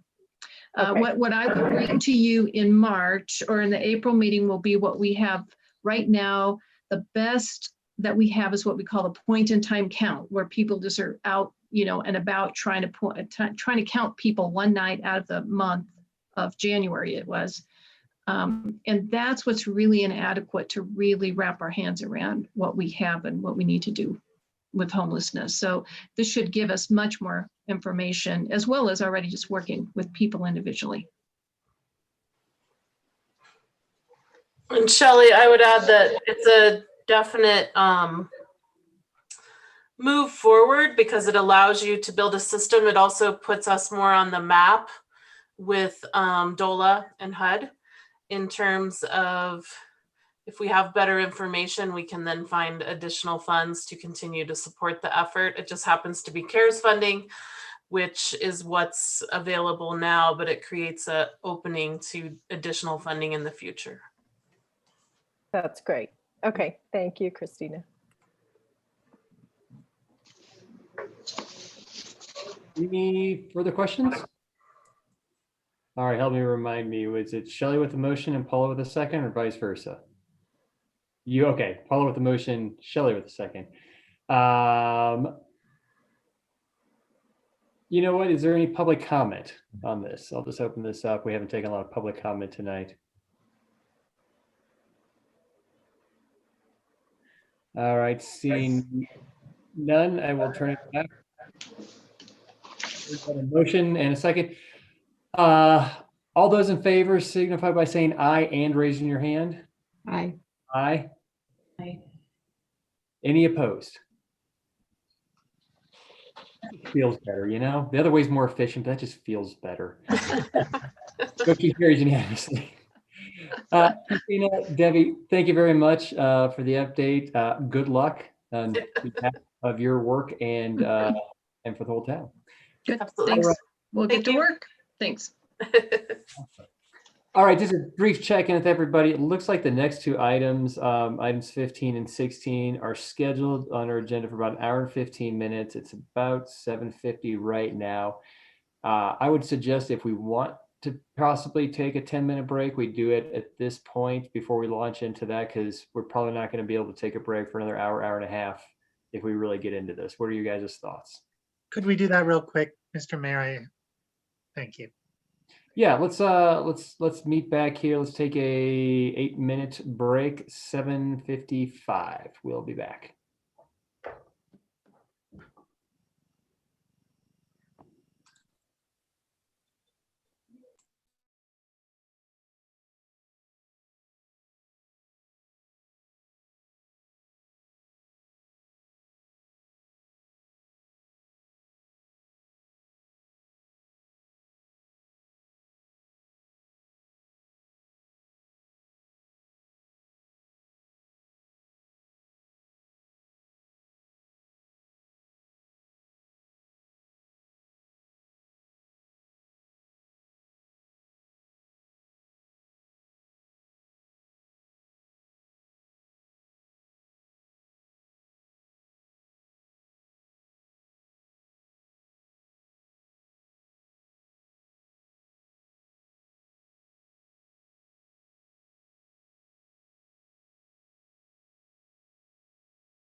All right, looks like everyone ish is back. I guess we're on item number 15, ordinance 1, series 2021, adoption of inclusionary zoning for affordable housing. Jen? Could you bring Hannah over? Uh-huh, Can I ask a quick question, Mr. Mayor? please. Will you ensure to please include, if possible, public comment on this issue? Thank you, I will, if necessary.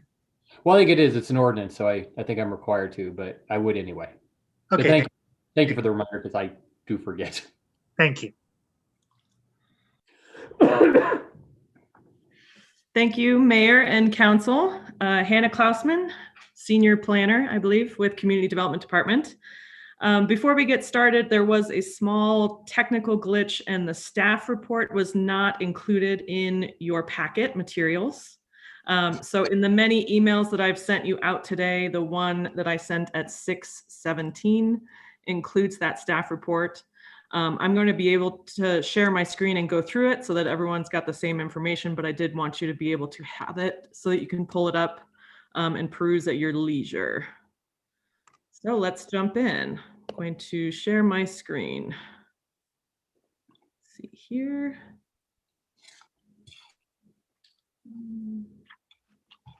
Maybe.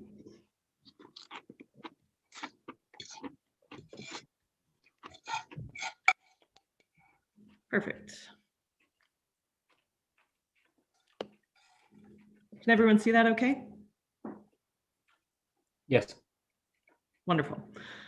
So this item is consideration of code revisions to Title 70, our development code, specifically affordable and workforce housing, to include inclusionary housing.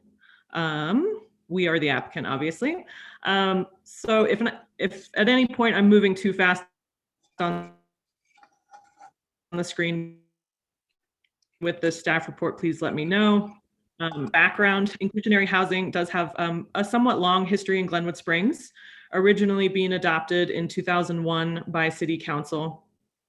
And then moving into the recession, having a suspension of the program for many years and multiple suspensions that occurred. And then finally, for those of you that might remember, in 2017, the code language was removed from the municipal code by City Council.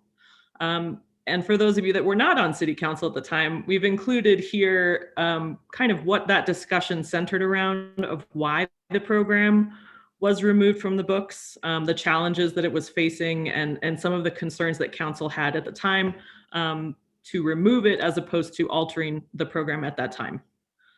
So the real estate market components obviously played into that. The program generated 10 units over the time that it was on the books. So there was concern that the program was not generating very many units. Timing and adoption with the new development code that we put in place. So whether it was efficient to keep that in the code or take it out and work on it.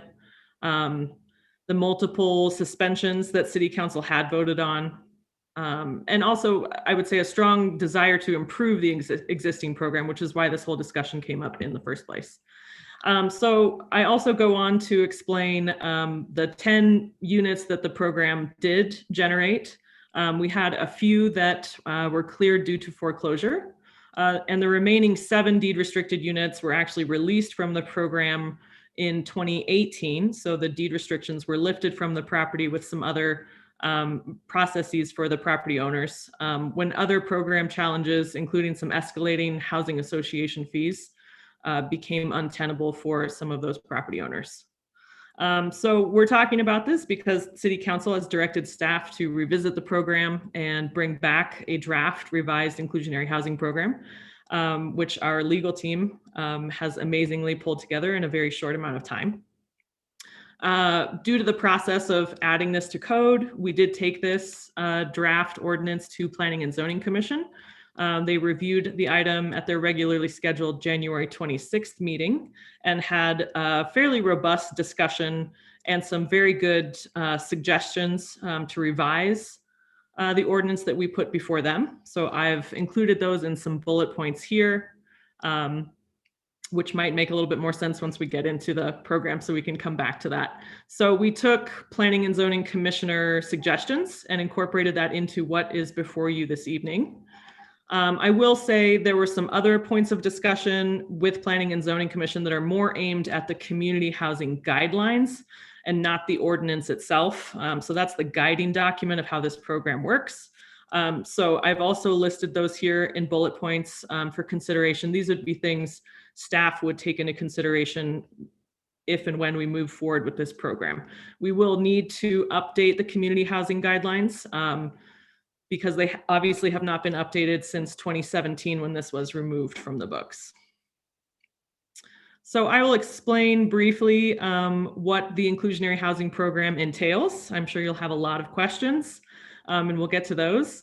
I've also highlighted a section. I'm actually kind of glad I didn't have the staff report in there because there's a typo. An extra 0 is never wanted when you're doing math. So the ordinance that's before you will apply to all residential and mixed use developments that have 5 or more units or 5 or more residential lots. So a subdivision type of situation. And with those developments, the requirements include that 20% of the total units in a residential or mixed use development will be deed restricted for resident occupied units. And 10% of the total will be deed restricted to limit the average sales price or rental to 100% area median income. This is the typo that I will call out. It says 1,000% area median income. I don't know that we have any employees that are making 1,000% of area median income here. If they are, congratulations. So that is 100% area median income for the for sale, and it's an average. Or also a new component of this inclusionary housing that from previous is that this includes rental product as well. So rental price rates would be set at rates that are affordable to households earning a maximum of 100% AMI. I've included in your staff report, your packet actually that made it in, Colorado Housing and Finance Authority's area median rent and income limits so that you can see what that means, the 100% AMI. And staff did a little bit more delving into the math to give you some examples of what that's going to look like for sale product. And to do so, we base this off of assumptions that existed from the previous program, which include an interest rate assumption, and that's taking the last 18 months and averaging that amount. We are at historically low interest rates, so that came out to be 3.25. A housing payment maximum assumption of 30%.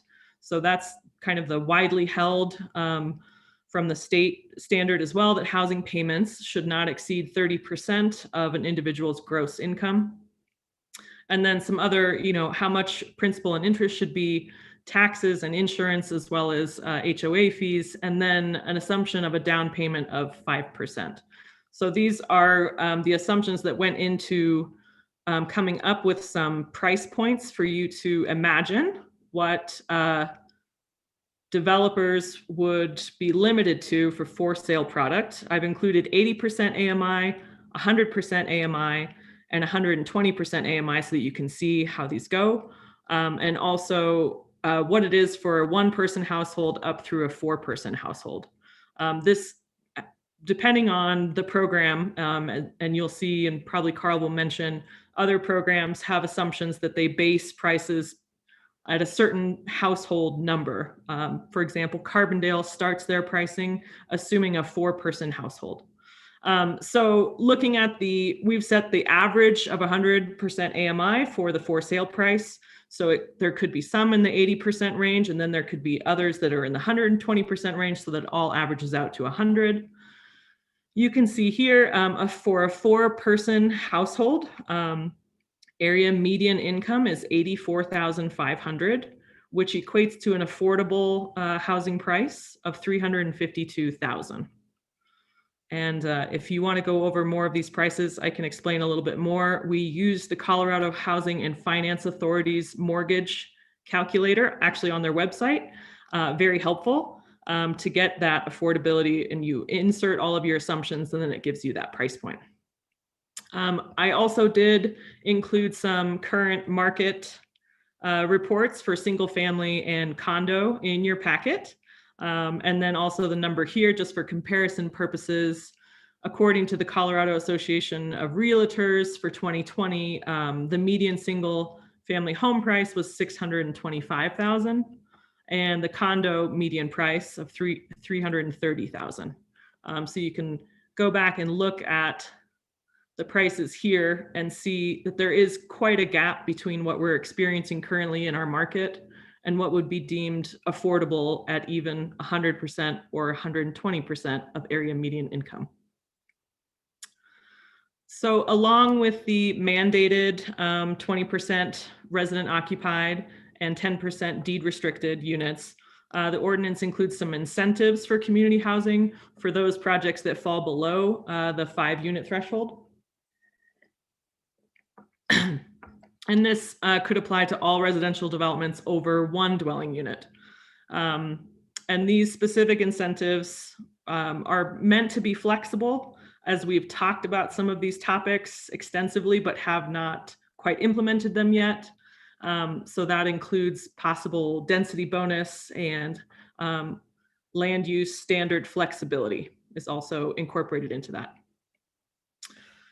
So the inclusionary housing requirements, as well as if voluntary deed restriction program would move into a new title in Title 70, I'm sorry, new chapter in Title 70, which would be 070045. And the voluntary deed restriction program would join that as well in that new section. One of the main reasons why we ordered it the way we did is if council does move forward with this code amendment adding inclusionary housing, it has impacts to how the voluntary deed restriction program would operate and its applicability. So that's why we wanted to talk about this one first. So a code amendment is a legislative decision. So your review criteria and analysis is included in the staff report. I'll go over them briefly. So the first is consistency with the comprehensive plan and other city policies. Here I do point out that this does uphold goals that are identified in our comprehensive plan and other city policies, including, excuse me, approval and adoption of the Recreation Economy for Rural Communities Action Plan that included an action item of inclusionary housing. And also the City of Glenwood Springs Strategic Housing Plan, which identifies developing affordable housing as well as inclusionary housing aspects. Staff does not find that it conflicts with other provisions of this code or other provisions in the municipal code. Is necessary to address a demonstrated community need. Here, and council is fairly aware of the regional housing study that was relatively recently completed in 2018, which showed that Glenwood Springs has a 1,200 unit deficit in available homes priced or rented at the 80% AMI level, and is necessary to respond to substantial changes in conditions or policy. And here, from the time inclusionary housing requirements were repealed in 2017, more than 500 residential units have been approved or constructed in Glenwood Springs. And inquiries within community development show that this trend is continuing with the number of units that are coming on board, and is consistent with the general purpose and intent of this code. I would also point out an additional memo that's attached from Jen from community development, identifies the projects that are already in the pipeline that would not be regulated by this ordinance should it pass. So there are some that have already started an application process that Jen has detailed in that memo that would not be subject to these requirements. And I'll let her answer any questions that you may have about that. So the one action item before you is the revision to add inclusionary housing to Title 70, and staff, as well as Planning and Zoning Commission, recommend approval of the code amendment with the suggested findings that I have on my screen and included in the staff report. And with that, I'll open it up to questions. I'm sure you have many, of which Carl and Jen are sure to help me with. Thank you. And I think, Hannah, if you want to maybe stop sharing your screen for a minute, I wanted to provide a little bit of additional context and background to the council too on some of the limitations that we face in Colorado. I know a lot of you have heard me probably at least occasionally mention what is called the Telluride case in Colorado, which prohibits local jurisdictions from actually imposing rent control except in very limited circumstances. One of those is if the local jurisdiction actually owns a piece of the project, which is one method that is used fairly regularly to allow for rent control on units. The other one is if you essentially provide the developer with a smorgasbord of options, one of which would be to select that they would deed restrict rental units, which is how this ordinance is set up, is that there are options available to a developer ranging from building for sale units, which are what we can require, to voluntarily doing rent control, to transferring an interest to the city to do rent control, to doing offsite mitigation by buying down other units. So all of those things are available under this. I would also say that almost every year at the legislative session, CML tries to champion a repeal of the Telluride decision. It is aggressively opposed every time by the Home Builders Association, and they've yet to be able to overcome that impediment to repealing Telluride to give local jurisdictions the ability to impose some level of rent control as one of the tools in their toolbox. So that's the Telluride decision. The other thing I would say is that, as you know, I work in a number of different jurisdictions and with a number of different jurisdictions, and that in places like Summit County, they've taken a different approach rather than inclusionary zoning. In a community-wide survey, it was found that housing was the biggest and most important thing to businesses in the community, was their ability to have housing. They actually have passed a couple of tax measure questions, one of which is a 0.6 cent sales tax in Summit County that is divided up amongst the communities between the county and the municipalities where it's collected, that they actually use to fund the construction of affordable housing. And using Silverthorne as an example, the town of Silverthorne, in order to get affordable units, for sale affordable units, has invested or will invest close to $15 million in 220 units.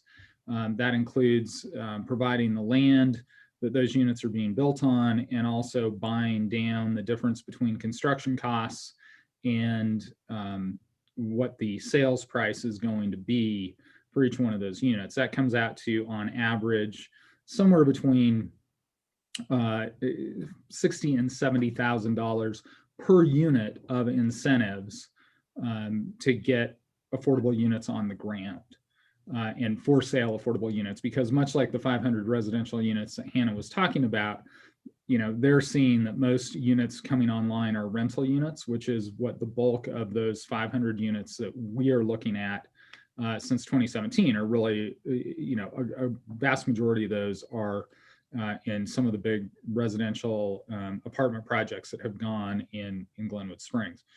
So I say all of that by way of saying a successful program likely takes investment beyond just telling the developer he needs to provide something. And so I think I want to be honest about what successes we've seen. I can also tell you that we struggled a lot with the program that we set up, and we have across Garfield County in the early 2000s. And we struggled, I think, primarily because the differential at that point between the deed restricted price and the free market price was very close. And so when 2008 occurred, that created a lot of struggles that you didn't see maybe farther up valley or over in Telluride, where market values were much broader.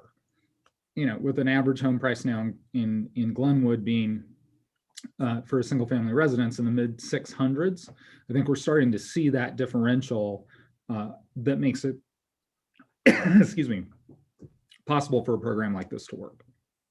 So with that, happy to answer questions or have Jen chime in. Shelley.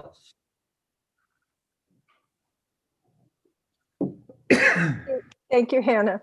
one of my questions was the staff report. So thank you for providing that and going through it. I do have a few questions. And I guess to start off, let's see.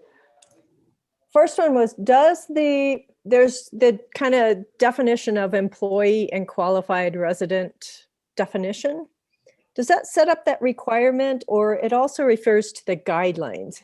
And I don't see the guidelines here. So I had a general question is, are we going to revise the current guidelines that we have, or are we going, is that a document that will be coming? A little bit of both. So I'll take that. A little bit of both. Okay.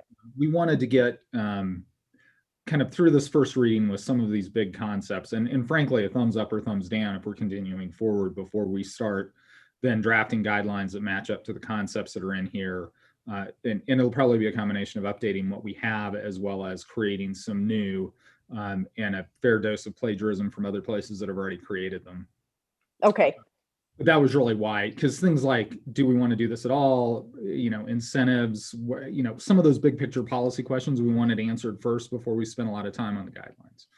Great. Okay. Are there, let's see. Will the resident occupied include seniors?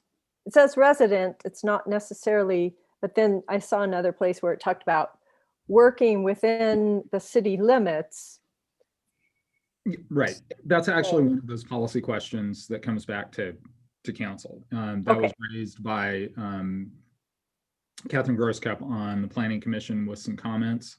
Great. I think that's very, you know, it's a very fair question. There again, it's kind of a, where do you guys want to go with that? Okay. And then a question kind of for staff and for council is, and I think this came up in Housing Commission too, Hannah, if you remember, but do we just do inside city limits, or do we look at 81601 and open it up a little bit? Then another question for overall council for the mitigation, do we feel like 10% is enough? I think our previous ordinance did 15%, if I remember right. Carbondale is doing 20%. But I'd love to hear a discussion on that. Is 10% enough? And then also, this might be a question for Hannah, or Jen, and maybe Carl, but I'm looking at that where it applies to 1 unit and over, but then you round up, right? So if you have a 10% requirement on 5 units, that's a 0.5, and you round up, I think the way it reads is at 0.75. You round down below that. So to me, I'm reading that as really you'd only get 1 unit out of an 8-unit development. Is that correct? That actually is, and we had a lot of discussion about that. And one of the suggestions is to be a little more generous on those roundings, because Right. Especially on these smaller developments, it's going to have a, without question, chilling effect on those developments on Yes. their ability to move forward. And I think that makes sense. And yeah, I won't go into comments right now, but it made sense. I just wanted to make sure I was reading it right. And then I see a cap on the initial offering price, but again, we haven't talked about a cap on appreciation, but maybe it sounds like in the staff report, that might be in the guidelines more. I think that's going to be one of those things, and you guys need to sort of set that from a policy perspective. Are you going to tie it to CPI? You know, a lot of the old ones here in the Valley were tied typically to 4%. You know, Okay. What does that look like? Okay. And then I had a question on, there's a paragraph or a section on incentives. And Hannah mentioned that it's for 1 unit or more. I think, Hannah, you mentioned it's for 1 to 5 units, but the way I'm reading it, it just says 1 unit or more.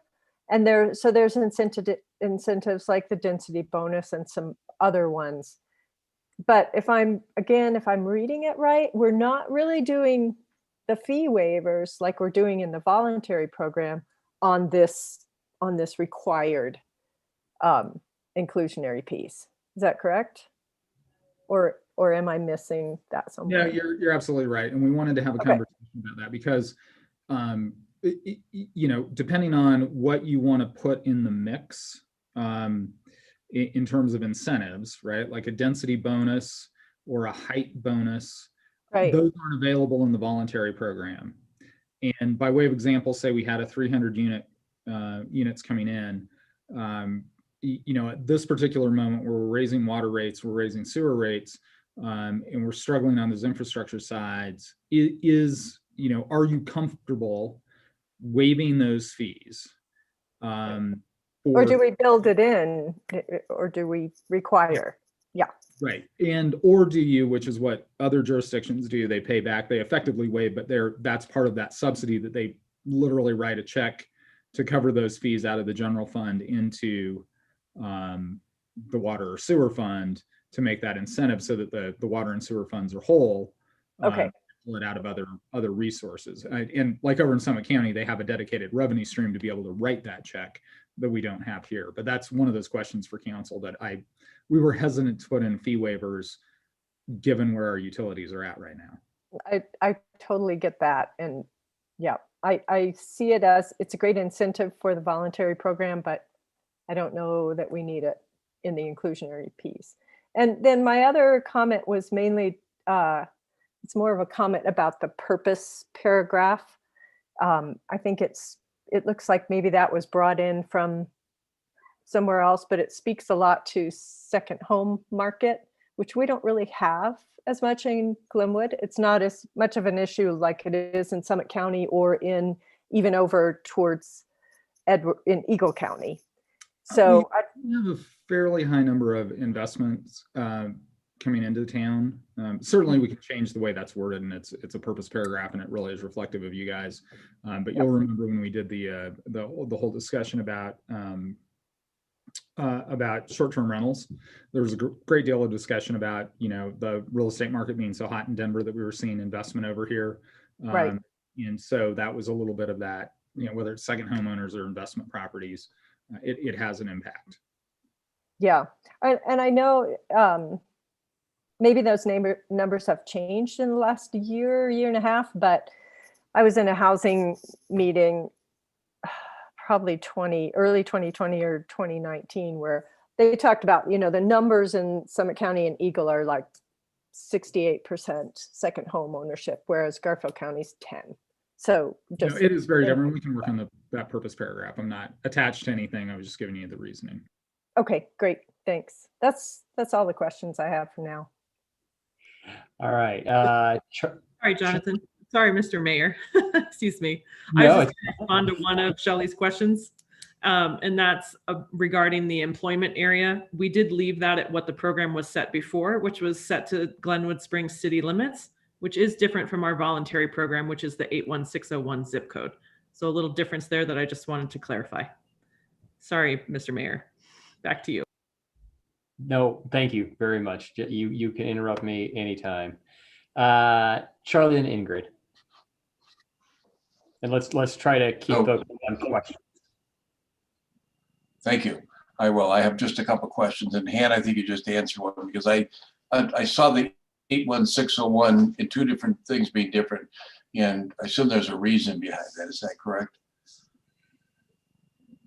We left it at what the program had before. And so really that is kind of up for discussion with council of whether you'd like to keep the mandatory inclusionary housing at citywide or possibly expand it to 81601. That's been a fairly well-discussed topic, the benefits of both sides. So we've pulled it through from the previous program. And because I wasn't around the previous program, was there a reason that there was a difference within the city limits versus within the zip code? At that time, we didn't have the voluntary program, so there was no difference. Yeah. So yeah, I think if I could follow up on that, Charlie, I think it was just more recognition that there was a housing program going on out in Garfield County outside the city limits. And so just a real focus on trying to provide housing for residents of Glenwood Springs, given that there was a program outside of Glenwood Springs that provided those opportunities. I mean, obviously the county and the city are in the same jurisdictional group, but that was really it. Okay, my other question hopefully is simple, but maybe not. you mentioned housing guidelines, and again, this is, I wasn't around before, so I don't understand what are the housing guidelines? How do they interrelate with what we have before us tonight? Yeah, I would think of it most as kind of the USC and the Code of Federal Regulations, right? They're really implementation guidelines that staff can use to take care of all of the details about how do you do a lottery, what kind of financial information are you going to ask for, how are all of those little nitty gritty things that this larger policy document doesn't address. It's filling in the blanks on just operationally how do we do it. Okay, that helps. Thank you. I don't have any other questions. Ingrid. So, Hannah, I have one question just in regard to how you referred to some of the past participants. You said it was cleared due to foreclosure. Can you explain that just for clarity's sake? Sure. So several of the, I guess it was, I think a couple or three total that we lost from the program that went into foreclosure. And the loan, and you probably know this in much more eloquent terms, was not cleared. And so we lost that unit. There is some differences in language that have come from our program where the city would have the first right to refusal in these cases, which is That's my segue. what I understand is a very important clause to include. My understanding was that we did not have that on the books previously, so there was not an avenue for the city to save those units, if you will. And Carl, if you have more on that, by all means. Yeah, and I think to some degree it was a question of recording priority and also releasing as a result of that we had residents that were in serious trouble, and do you make the judgment call to waive your rights underneath that deed restriction so that that resident can get out of the situation they're in? And I think all of those things, I don't know the specific ones. I wasn't I wasn't handling all of the city's matters at the time that those occurred, so I can't speak specifically to each one, but it's probably a combination of those two things, making a policy call and also the recordation order of the deed restriction vis-a-vis the liens on the deed of trust on the house from the lender.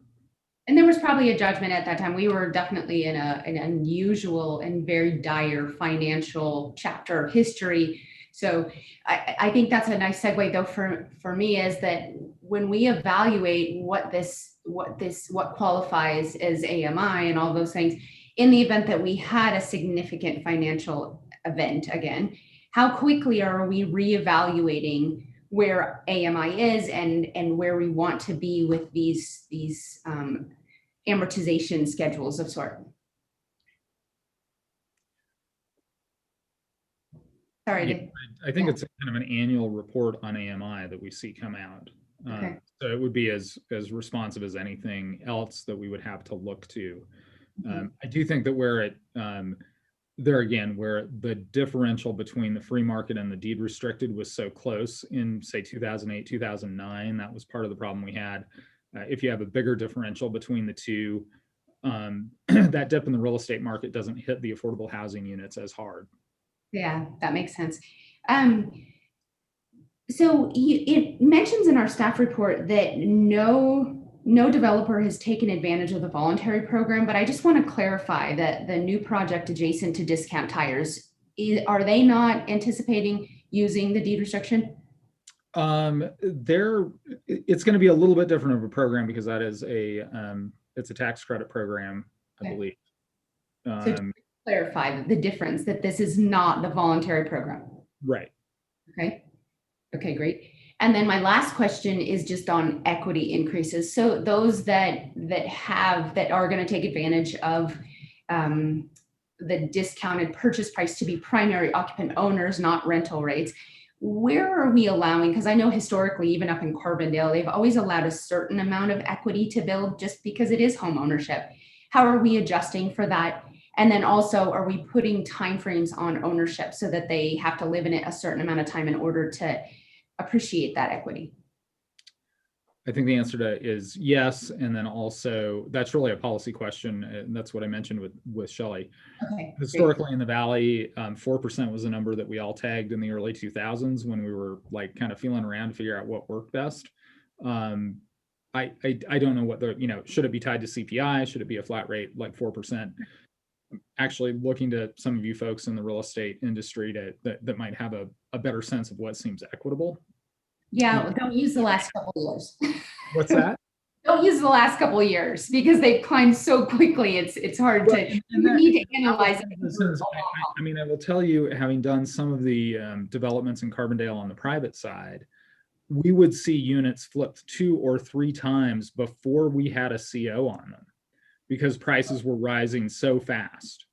And so that's where, what is appropriate on, and when I talk about CPI, I don't mean what is the real estate market going up. That's the inflationary factor. So those are 2 different things, because I agree the jumps in real estate prices, if you allowed that, it really is the same as a free market unit. You just started at a lower floor.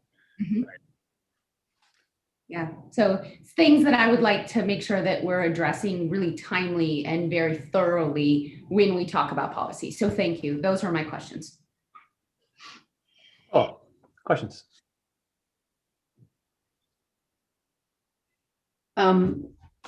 Boy, this is a lot of information to wrap our heads around.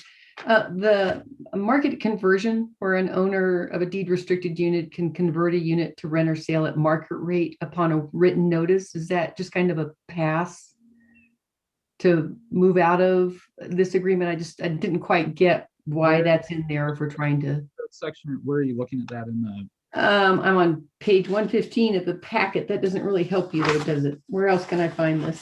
That might actually be a provision from the voluntary program. I think that's the provision from the voluntary program, not the, yeah.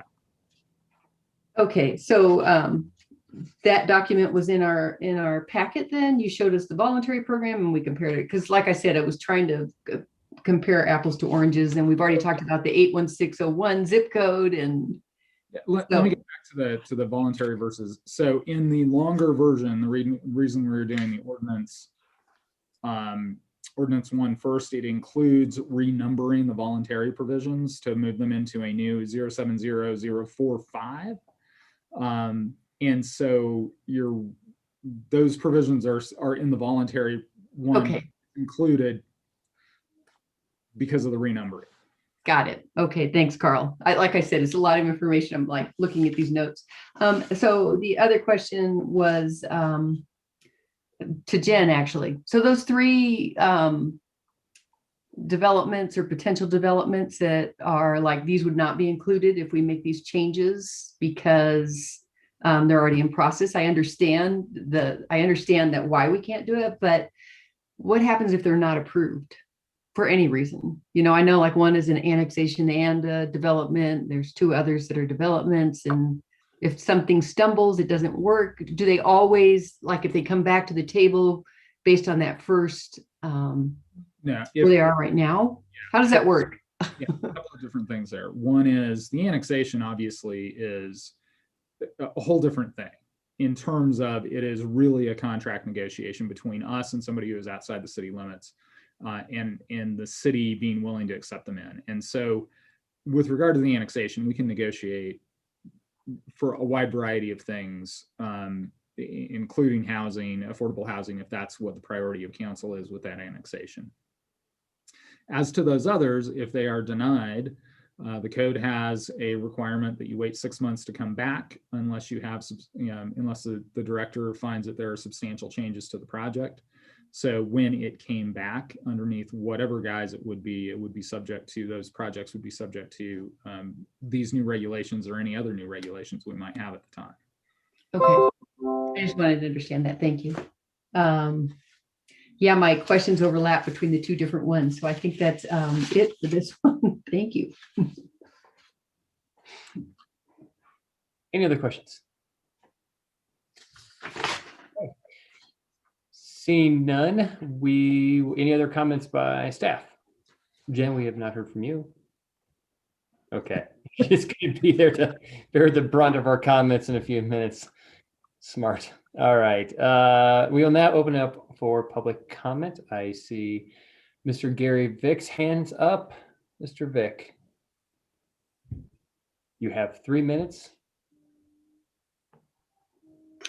Thank you, Mr. Mayor. I guess I'm still a bit confused on the market conversion after the last comment that was made. On page 127 of the packet that I downloaded, it clearly says that an owner of a deed restricted unit may convert a unit to rent or sale at market upon written notice to the city, period, full stop.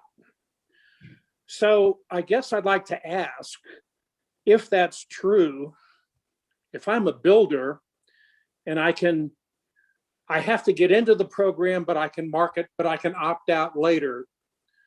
Why don't I just opt out before I sell my $800,000 property for $400,000?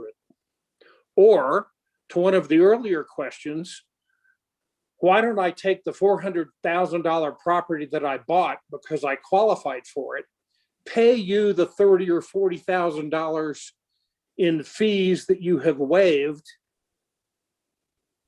and then sell the property for $800,000. If you're talking about rental units and you're saving $30,000 or $40,000 of fees over a 30-year time span, it's $1,000 a year. You may be asking a builder to forego $1,000 a month so that he can save $1,000 a year. And the economics just don't work.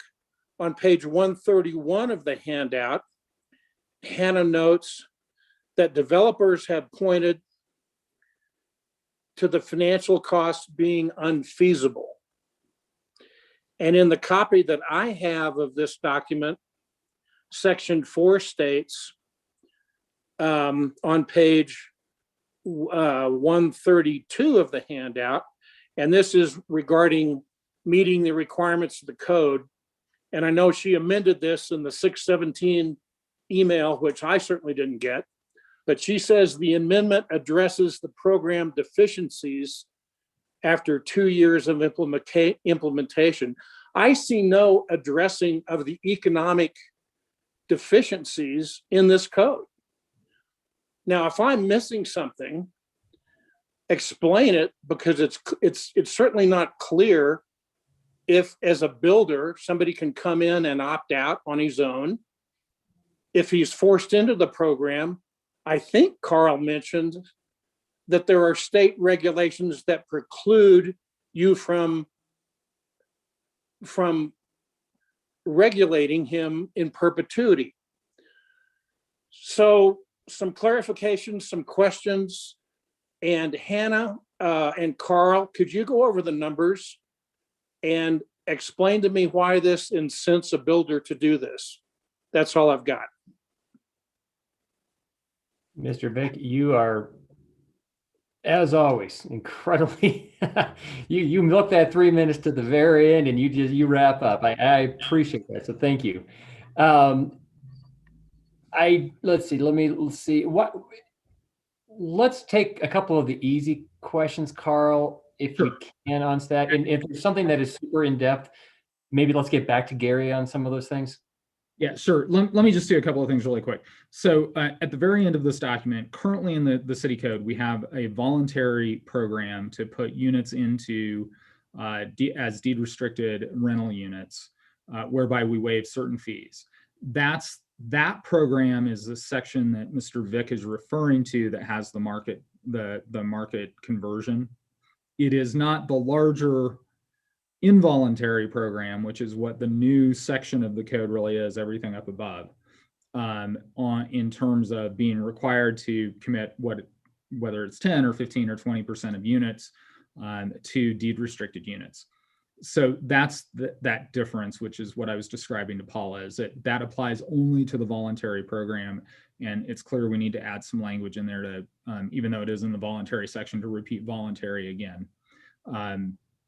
So that's that. What I said about the restrictions in state law are that there are restrictions on our ability to impose rent control, not deed restrictions on for sale unit prices or exacting that, but on rent control, unless the city owns portions of the project, or there are options available to the developer where they could choose to do rent control, or they could choose to do deed restricted for sale units or something else. So there are options available to the developer. So that's that. And the reality is, on the economic side, Mr. Vick is absolutely correct. This is an exaction for building in Glenwood Springs. That those, some percent of those units they would not get free market value for. So that's the economics of it. So I think those are the easy ones. And Jonathan just went blank. Nope, sorry. I was having some bandwidth issues, so I stopped my video until I can get some. Gotcha. Okay, I think that answers them, Jonathan, and I'll be quiet. We can go back to the public. Okay. Thanks, Carl. Thank you, Mr. Vick. All right. Myers at Realty Capital. You're up. Hello, this is Richard Myers. Can you hear me? Yes. Hello, Richard. Okay, sorry about that. Thanks for letting me speak this evening. I'm one of the partners on the development of the Lofts of Red Mountain, and appreciate it. I sent in a letter, I guess yesterday, and got some feedback from the mayor and council people, and this evening or late this afternoon, I sent in another letter with some information on the income levels, household income and individual income levels of our residents at the lofts. And really, I just would caution the council to be careful with ordinance such as these, because they are exactions. And Glenwood Springs has actually, I think, done a good job in the last few years at allowing some, really hundreds of units of workforce housing to get built, way more than your neighbors, Basalt, Carbondale, Aspen, and Snowmass, and so forth, combined, actually. And so I would just hope that if you do pass an ordinance, that it doesn't, dampen that, because I think you'd be potentially throwing the baby out with the bathwater a little bit. And so that's really kind of, my main concern, as I expressed in the letter. And, certainly available for any questions about the lofts or our experience with that. And, these situations where one has to effectively create two types of rental units, it is quite expensive because there's a lot of extra legal costs, design costs, and so forth. And so I besides its effect on, I guess, larger developments like the ones we do, I'm almost even more concerned about its impact on smaller house builders and apartment builders that are trying to do smaller scale projects close to downtown Glenwood, because the cost to them is even, and the risk is greater, because they are having almost sometimes the same amount of cost, but spread in over many fewer units than we do. Thank you. Thank you, Richard. There we go. Any other public comment? Keep it open for a couple more seconds. Thank you for that comment. And thank you also for the several emails from yourself and I believe your partner. Those were helpful and really thorough. So thank you. I did appreciate reading that and getting a different perspective. Back to council for a motion or further discussion? Comments?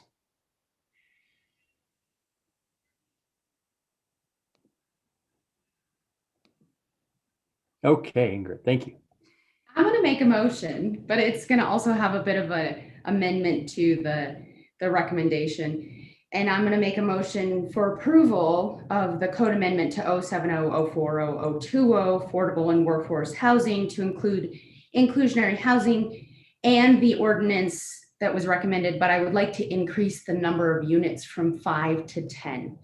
I feel like I'm gonna make it. I'll make it and then I'll give you guys a second. We'll see if we can get a second and then I'll open to discussion. I will second that, just to get the discussion going. And Sounds like we got a lot to hash out, but we have but thank you for throwing that motion out there to focus our conversation. So we have a motion by Ingrid, a second by Shelley. It is comment period time. Let's see. Ingrid, you made the motion. Do you have comments on your own motion? Yeah, so my rationale in increasing it to 10 is because it does allow for smaller projects that don't have the Walmart equivalent of pricing where they're buying in such bulk that they get discounts, and it does become more affordable and profitable on a big picture. These smaller projects allow us to do more infill. And I think that infill is it's part of our comp plan. It allows us to take parcels in the downtown core or, West Glenwood, wherever, and allow for small projects that do provide the type of housing we want. My goal in seeing inclusionary housing language in our code was more for the larger complexes and the larger apartment buildings that are in the stages that to build here soon, and just wanting to see a little more affordability within them to accommodate different types of demographics and different people at different stages of life. Is that all? Well, that is way too brief. All right. That's okay. That's okay. Steve and then Tony. I've been in this conversation a lot over the last 6 years and have been a part of putting together the voluntary program. I certainly believe, and I think it's important that people who work in Glenwood have an opportunity to live in Glenwood and be a part of this community. Our teachers, our civil workers, our nurses, our firemen, our policemen. I want them all to live in this community. The best way to do that is to add inventory. And the best way to make affordable housing is to have more inventory. Prices are determined on supply and demand. So I think we've done an incredible job of adding inventory. We've added literally hundreds of units in the last 5 years. And we probably could add hundreds more units to provide more housing. The more units you add, the more affordable it becomes. However, with this mandated deed restrictions, what you're going to do is you're going to kill all development. People will have no interest in coming to town. They'll have no interest in buying into your government program. Here we are, the government, we're here to help you, right? Well, it's not going to work that way. It's totally going to go the other way. The reason people are building here now is because we don't have such restrictions on them to make it so difficult and so cumbersome that they simply can't make it pencil out.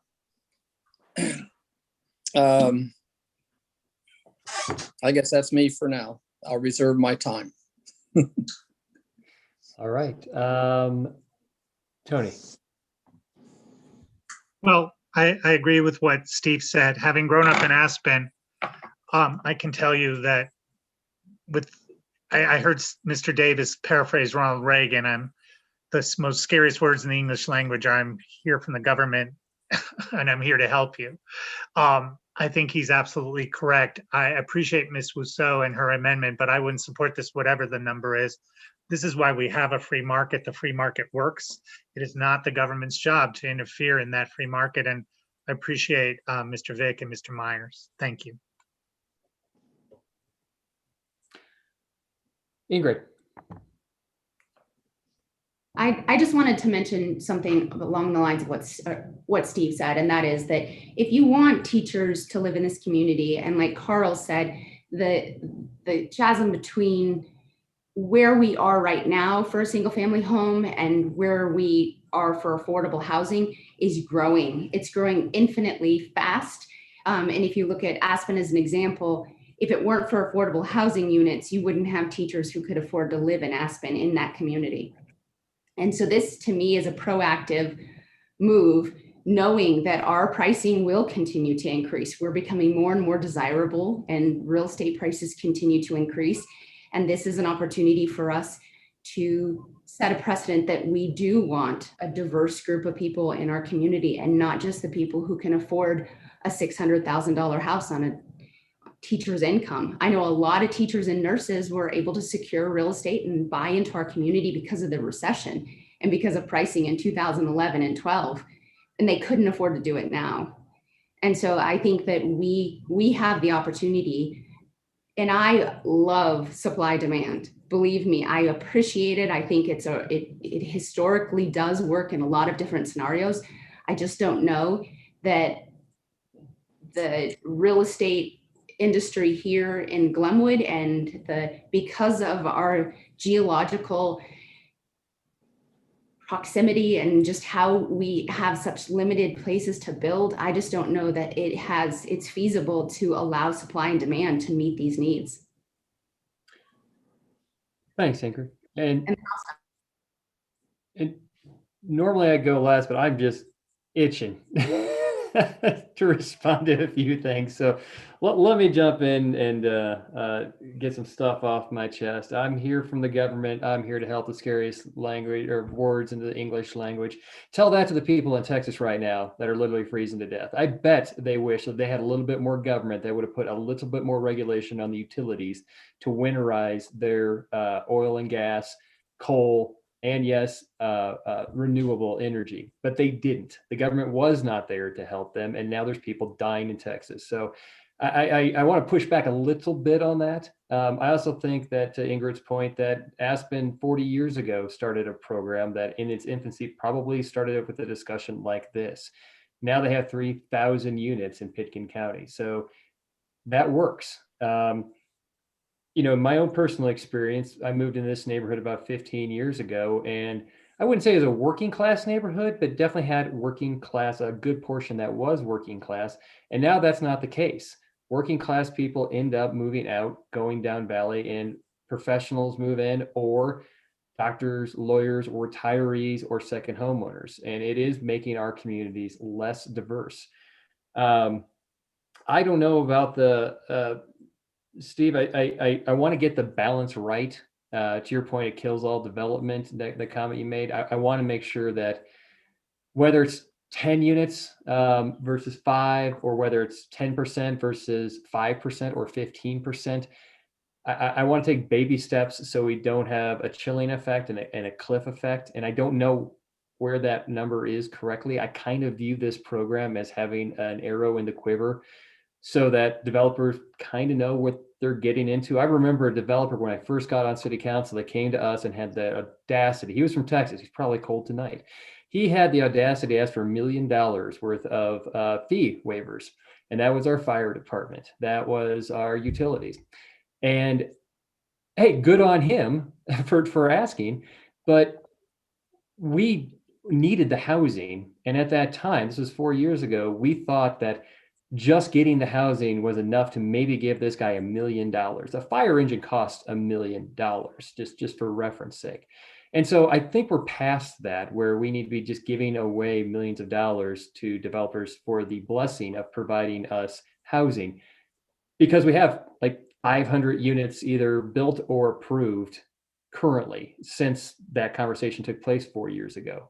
So I do view this as a negotiation and as a starting point. And if a developer wants to do a waiver and ask for a variance and go down to 5%, would they bury parking? Would they have a platinum LEED certified? I think it's all it allows us to have a more partnership oriented negotiation.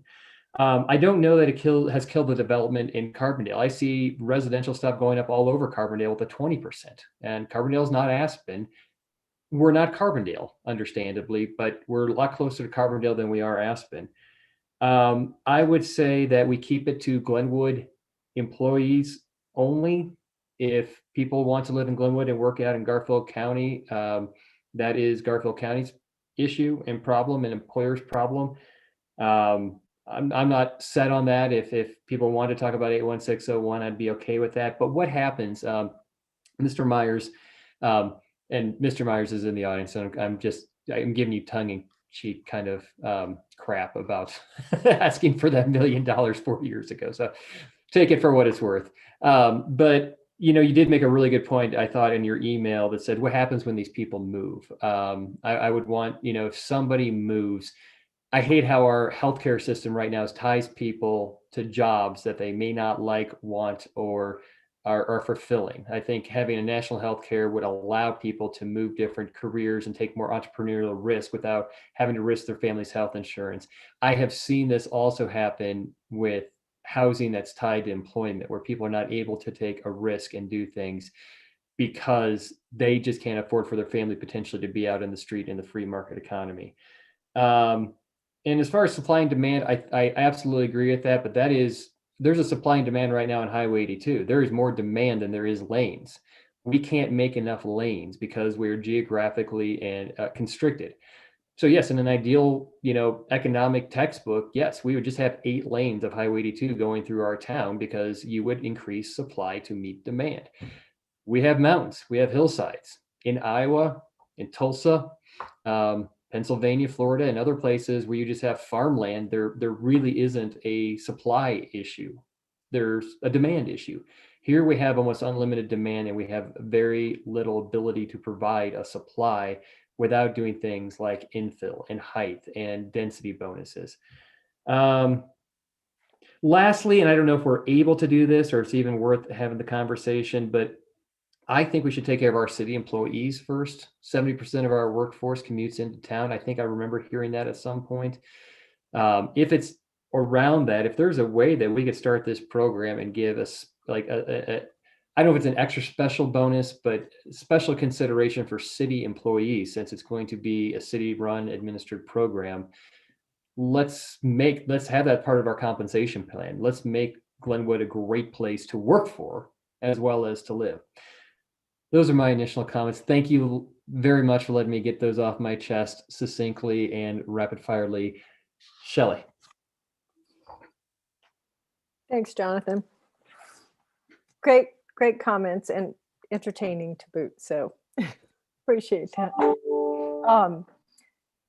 I will definitely support this, and I back everything that Ingrid has to say as far as the market goes. I think the market, from what I've seen over the last year, especially, and we were behind the curve on housing prior to that, but in this last year, even with COVID, somewhat unexpectedly, I think to a lot of us, the real estate and housing market has gone nuts, and a lot of people want to leave the city. There's more working from home, and so now they can live in paradise. And a lot of them come in with money they're coming from places where housing prices far outstrip what we've ever seen here. So they can come in and put down cash on a house that is just, it's inflating our market in ways that I don't think we expected a year ago. So, we're starting out, I think, very conservatively at the 10%. I'm okay going to the 10 unit base, because as we talked about earlier with the rounding that we were going to be doing anyway for fractional units, we're really going from 8 to 10, if I'm interpreting that right. Is that right, Hannah? And Carl, I think, had confirmed it. So we're not really essentially going from 5 to 10. We're kind of going from 8 to 10. So I'm okay with that. But I do feel like market-wise, you know, we have a regional housing study that showed that Glenwood was more than 2,000 units behind. And that was done in 2018 or 19, I believe. So even the 500 or so units that we've had come onto the market in the last couple of years, we're just a drop in the bucket, and our demand is continuing to rise. So I don't see us ever really catching up with the market. So the free market is great, but the prices will continue to outstrip what our workers can afford to purchase. So for us to put policies in place that help to make sure that as development proceeds in our city, that we are getting some housing that can help our businesses and help our residents stay here and live here. I'm all for putting those policies in place, whether it's allowing ADUs and allowing more ADUs, you know, ways to use our land more efficiently, I think is really important. And so I will support this. I'd like to go ahead and take the vote and get it on the books tonight, and then we can work through and develop guidelines. We do have unanimous recommendation from P&Z that this is needed. We have staff backing for this. So I don't know that I have anything more to add at this point. I think it'll still be a bit of a work in progress, but I think it's definitely needed. And I'm hoping we can approve this tonight. Thanks. Thanks, Cheryl. Charlie.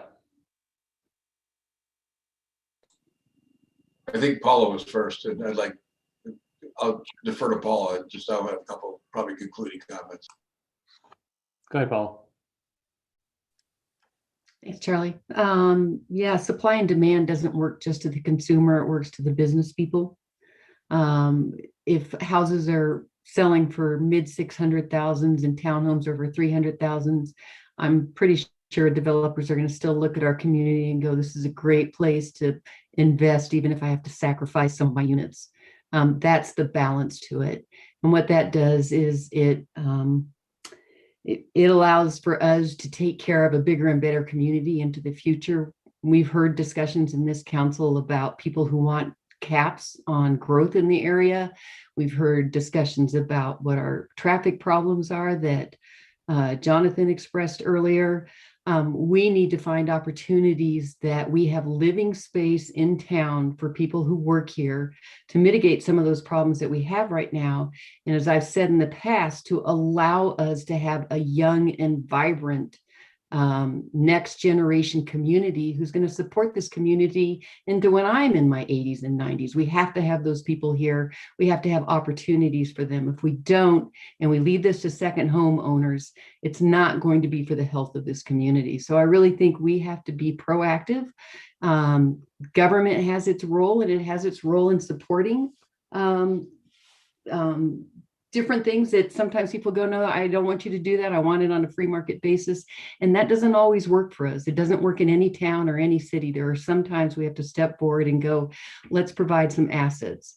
Jonathan, I like the idea of offering this to city employees. I only say that if we're doing that and we're looking at compensation packages, we need to weigh that in there, that if they're going to have an opportunity for housing that my medical assistant at my doctor's office doesn't have, or my teacher doesn't have, then that compensation has to be weighed towards that. Just that's part of my opinion on that.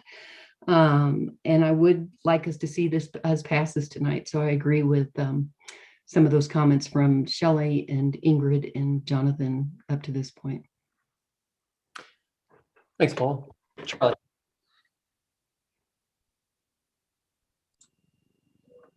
Thanks. Yeah, I echo pretty much the feelings of everyone about the supply and demand issue. I have great respect for Councilman Davis and Councilman Hershey, but I don't think in this case the free market is going to solve the problem. We have this, somebody's already said this, I'll just say quickly, geographically constrained area, and we're just gonna, we're gonna price ourselves out of anybody that wants to get into the market at a young age in a diverse community. So I support this as well. I have one point of order, and Ms. Wusso, if you'll indulge me, was your motion intended to approve ordinance number 1, series of 2021 with the findings recommended by Ms. Klausman? Yeah, I didn't add the findings, so I appreciate that clarification, and I will. You didn't actually say to. Yeah. You didn't actually say to approve ordinance number 1, so I just want to make sure that the motion and the record is clear. I have to look at the record, but regardless, I will amend my motion to reflect what Charlie just suggested. And then Shelley, if you would like to amend your second.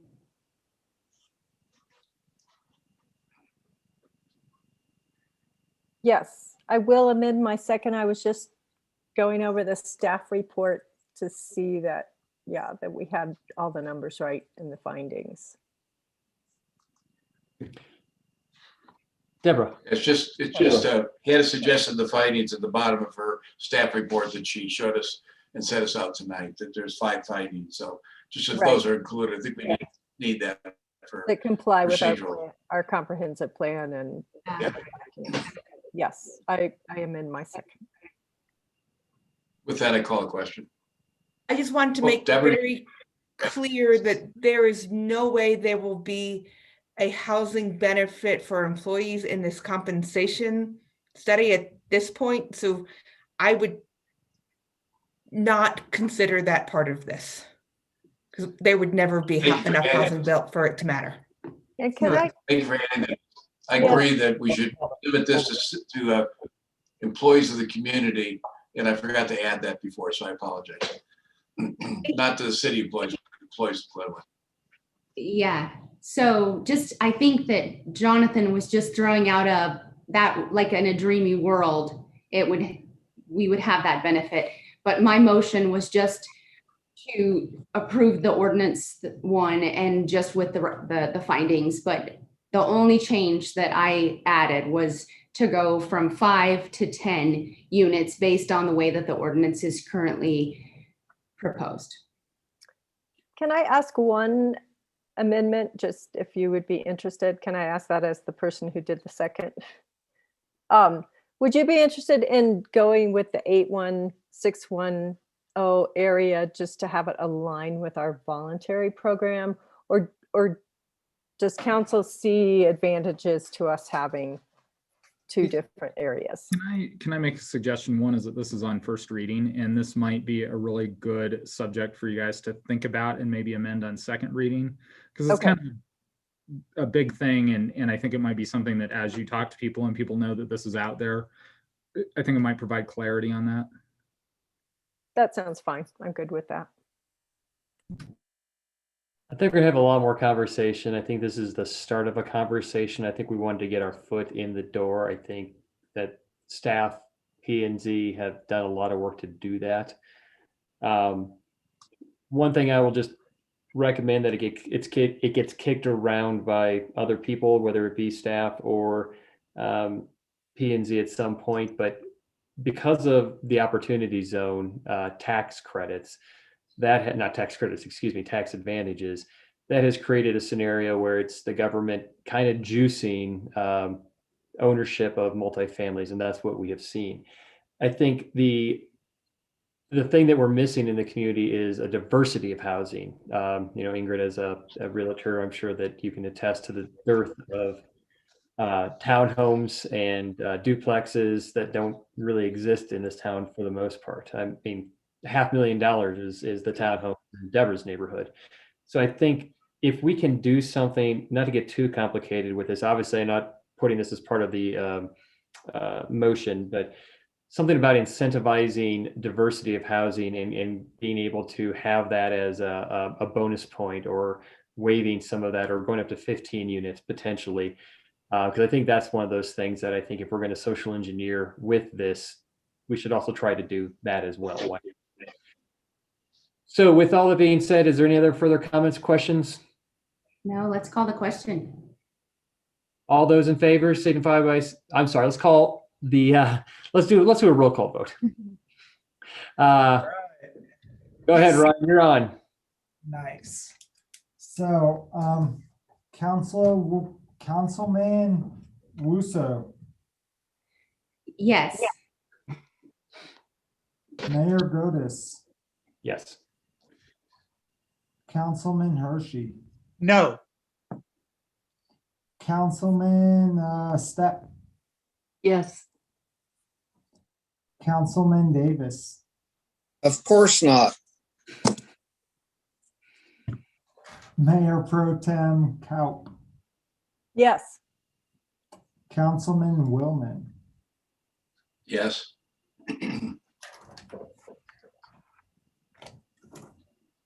passes 4-2.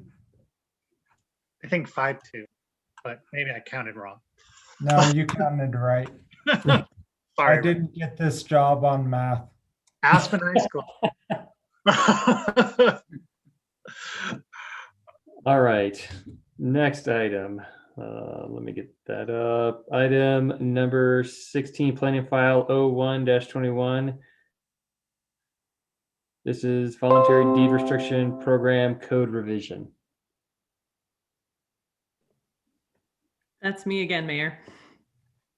So now that we've thoroughly confused you on both of the programs, I will go over basically a review of our voluntary program with some of the suggestions for amending this program that have come out of lengthy conversations with Planning and Zoning Commission and Housing Commission, as well as City Council in joint meetings. So the action item before you is consideration of more code revisions to 7040-120, which is our affordable and workforce housing section, amending our voluntary deed restriction program. The staff report was included in your packet, so I hope you had a chance to read it. The background is a little bit shorter on this one. This came into being in 2016, where City Council adopted requirements for participation in this voluntary deed restriction program. And the program establishes system improvement fee waivers. So that's our school, our park, our fire, and a couple others that I'll go over in exchange for deed restrictions being placed on rental product. This is only a rental housing program. So this was established to incentivize developers to create more attainable workforce housing. And the maximum rent cap is averaged to 100% area median income. I included again the 2020 maximum rent limits from Colorado Housing and Finance Authority that they put out annually that we base this rent cap on. Again, it is averaged, so there can be, if you have a 5-unit project, there can be some rental caps that go up to 120% if they're averaged out, with other units that go down to 80. In the staff report, you can see that ranges, they list it by number of bedrooms. So it starts at a 0 bedroom, or basically a studio, and goes up to 4 bedroom, and have it, I included the 120%, 100%, and 80% AMI. So you can see what those rents are. I have provided you some comparison that I was able to get from websites from some of our newer and larger apartment rental projects, the Lofts, as well as Six Canyons. They have some rent prices advertised on their website. And so I was able to pull some information for you for comparison purposes to see what that difference in rental price looks like, what the actual discount is that developers are held to. So in exchange for this rent cap, the deed restriction provides the developer with a waiver of system improvement fees, which is water and sewer tap fees, water and sewer system improvement fees, any school land dedication, any fire and emergency service impact fees, and also parkland dedication fees in lieu. These fees vary depending on the type of project, but usually are around, depending on size and number of bedrooms, roughly $15,000 to $20,000 per unit is that amount that gets waived. So the fees are then remain unpaid by the developer and depreciate currently over a period of 30 years. That's the affordability timeline for these projects. So after 30 years, the amortization schedule would end, and the developer would be free to change or go to market rate The one huge difference, obviously this is a voluntary program, so there's also the ability to exit the program at any point during the 30-year timeline, which I would say is the main reason that we're talking about this today. There is quite a few stipulations similar to the mandatory about primary occupant status that's included there, and I can answer any questions, but just for clarity, the employment area for the voluntary program is for the 81601 postal zip code. So a qualified applicant needs to be employed by a company that either has a principal office here or they are employed directly within that 81601. It's also available to full-time students and those over the age of 65 or receiving Social Security disability benefits. I included, sorry, did I hear a question? Well, sorry, I thought you were done. I'll let you finish. Please. I'm happy to take questions in the middle, Jonathan. I was just going to ask, how do we verify after the initial verification of employment? Do we do an audit once a year to ensure that they're still working 81601? That's a great question. Yes, we do. So there's an annual reporting period where each of the property owners are required to submit documentation, including a primary occupant affidavit that states what the primary occupants, how they are meeting the qualifications, as well as what the rental charges and any other fees. So that happens in December of each year. Thank you. Yep. Let's see here. So we've been talking, the program has been in existence now for a couple of years, so it's always good to check in and see how the programs are working. And conversations have popped up regarding the ease with which participants can exit the program.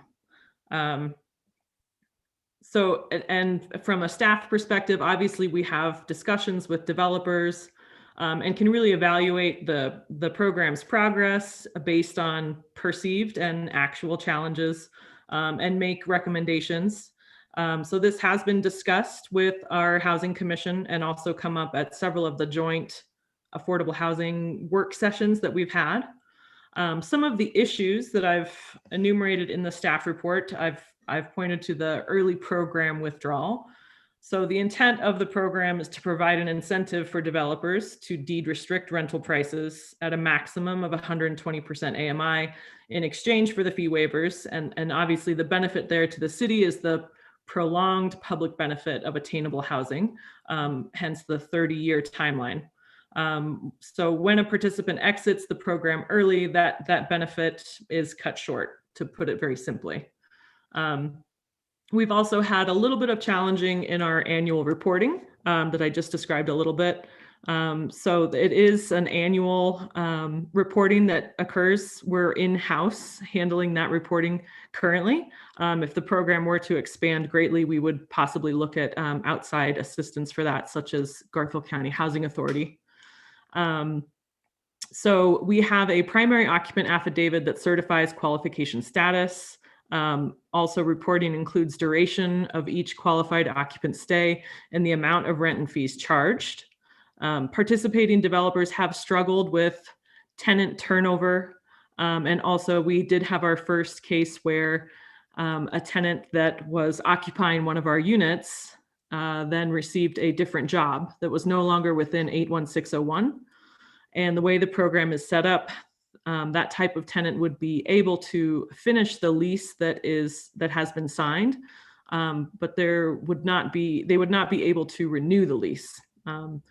And that obviously is a challenging situation for a landowner to be in. And also with, I've heard from our most recent reporting with COVID-19, we have multiple property owners that are experiencing tenants that are a few months behind on rent. So that's also a challenge as well. So this is a discussion also around the 81601 zip code. If you want to keep that, there are challenges in reporting for that. And obviously when we have tenants that are moving around, that creates challenges for the property owner.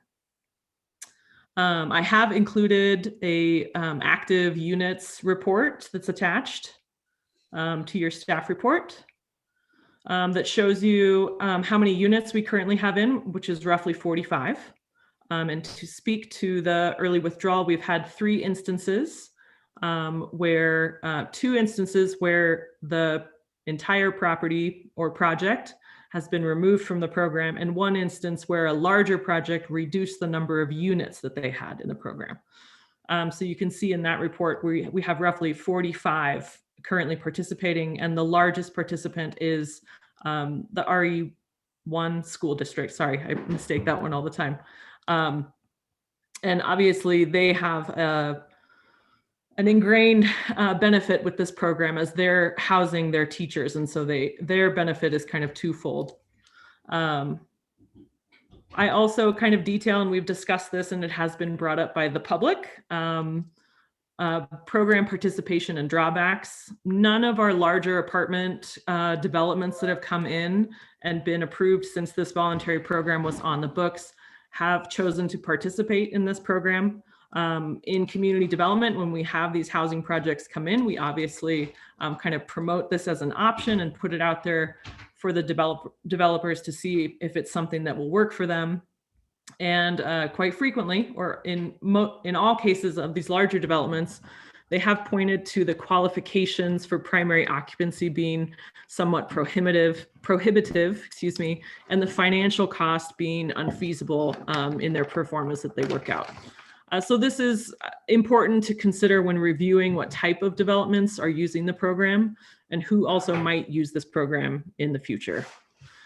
So with the inclusionary housing that we just spoke of, obviously a little bit of changes were made there, and changing it from 5 units to 10 dwelling units, that would be the applicability for that program. So there is a note in the staff report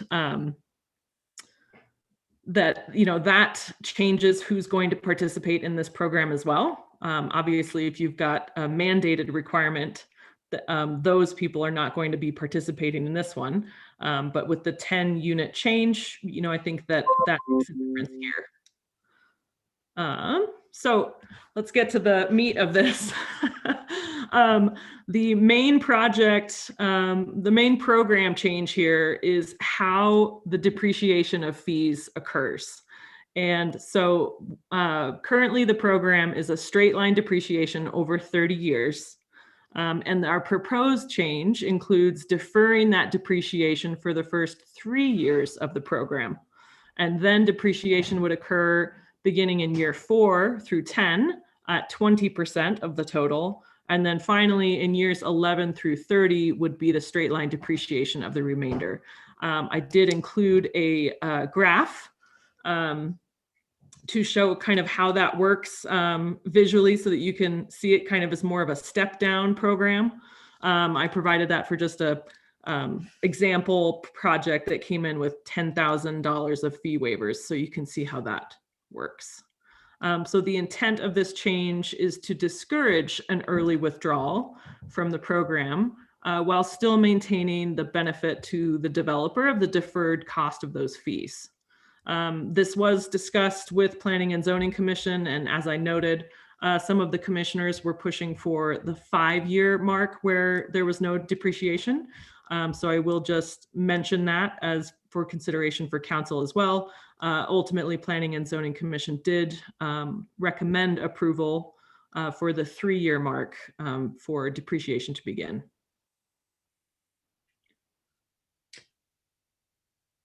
And so the review criteria and analysis is the same.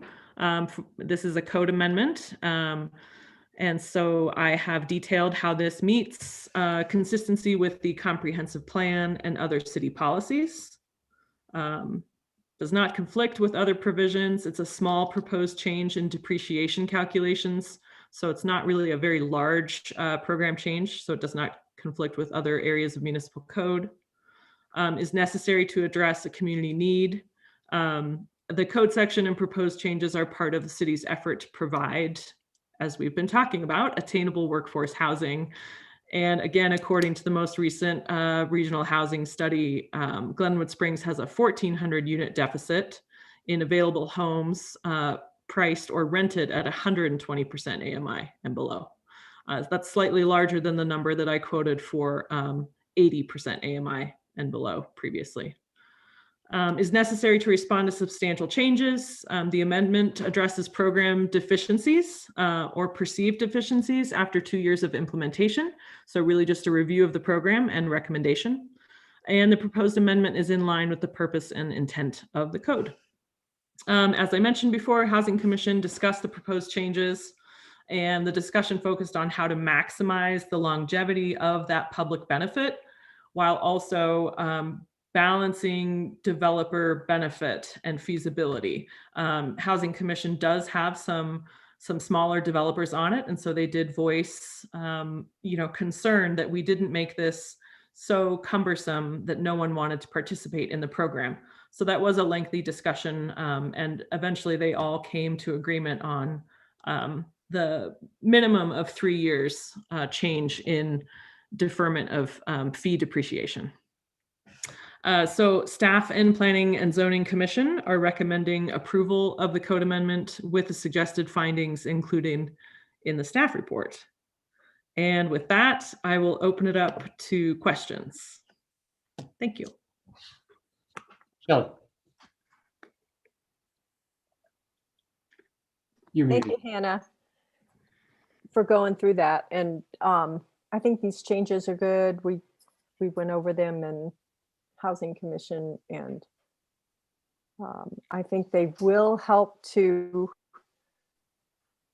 keep units in the program longer, which is kind of what the intention is. So I'm good with that. I do have a question on this graph on page 123 of the packet. It's the graph where you have the table of the proposed changes with your $10,000 example. Okay. And I'm having a hard time with that. You create that sweet spot there from year 3, 4, and 5, where you're actually, it's cheaper for them to buy out of the program than the current scenario, right? The way it dips down below the gray line. Am I reading that right? Sorry, so you're saying, so the intent is to make a developer want to stay in longer, because the fees, if you have this example, $10,000 in fees that were waived, you actually don't start experiencing the benefit of that amount going down until year 3. Right. But then it drops, then in your example, it's dropping to 8,000. So that means your buyout is 8,000. Is that right? In this example, yes, it would drop basically 20%. So $2,000 immediately would occur at year 3. And this was something that, we had discussions on as well, is what happens in year 3. Do you want the 20% to occur over time, like another slightly altered straight line depreciation? Right. Or drop like this. And so if that's something that council would want to change, that's obviously an option. Yeah, that would be my only comment, is I don't want to see that orange line in the graph drop below the gray line, because otherwise you're creating that little sweet spot where it's actually cheaper to buy out under the proposed change during those years than it is under the current scenario. And I think, yes, I understand what you're saying. I also included in one of the attachments, the amortization schedule, so you can see monetarily what that means for this example. And it's not as huge as this graph might imply with that kind of. Okay, steep but I guess side, based but on that, yeah, I would propose, if you're going to do that 20% drop in 1 year like that, instead of spreading it out from 4 to 10 years, I'd propose pushing that initial period out to 5 years, so that you don't create that time where it's, there's almost an incentive to buy out. if I'm reading that right. Where's the real-time example? No real-time example. Or the There is an attachment. Pull that up really quick. It is under the 30-year amortization comparison graphic. It has how much it drops monetarily at the side, so you can see exactly the proposed change versus the current. Yeah, so you're correct. In year 4, under the current program with the $10,000 example, right. 4, 5, and 6 again go down incrementally, but on this other program, year 4, 5, and 6 would be the same. So I am understanding what you're getting at, and if we want to alter that slightly, it's something we have discussed and could rewrite it on second reading. Okay. Fairly easily. Yeah. I mean, it'd be easy just to push it to the straight 10 out to the 5 years. Don't give an incentive to get out of the program before 5 years would be, I guess, where I would go with it. That's all I have. Thanks, Shelley. Ingrid.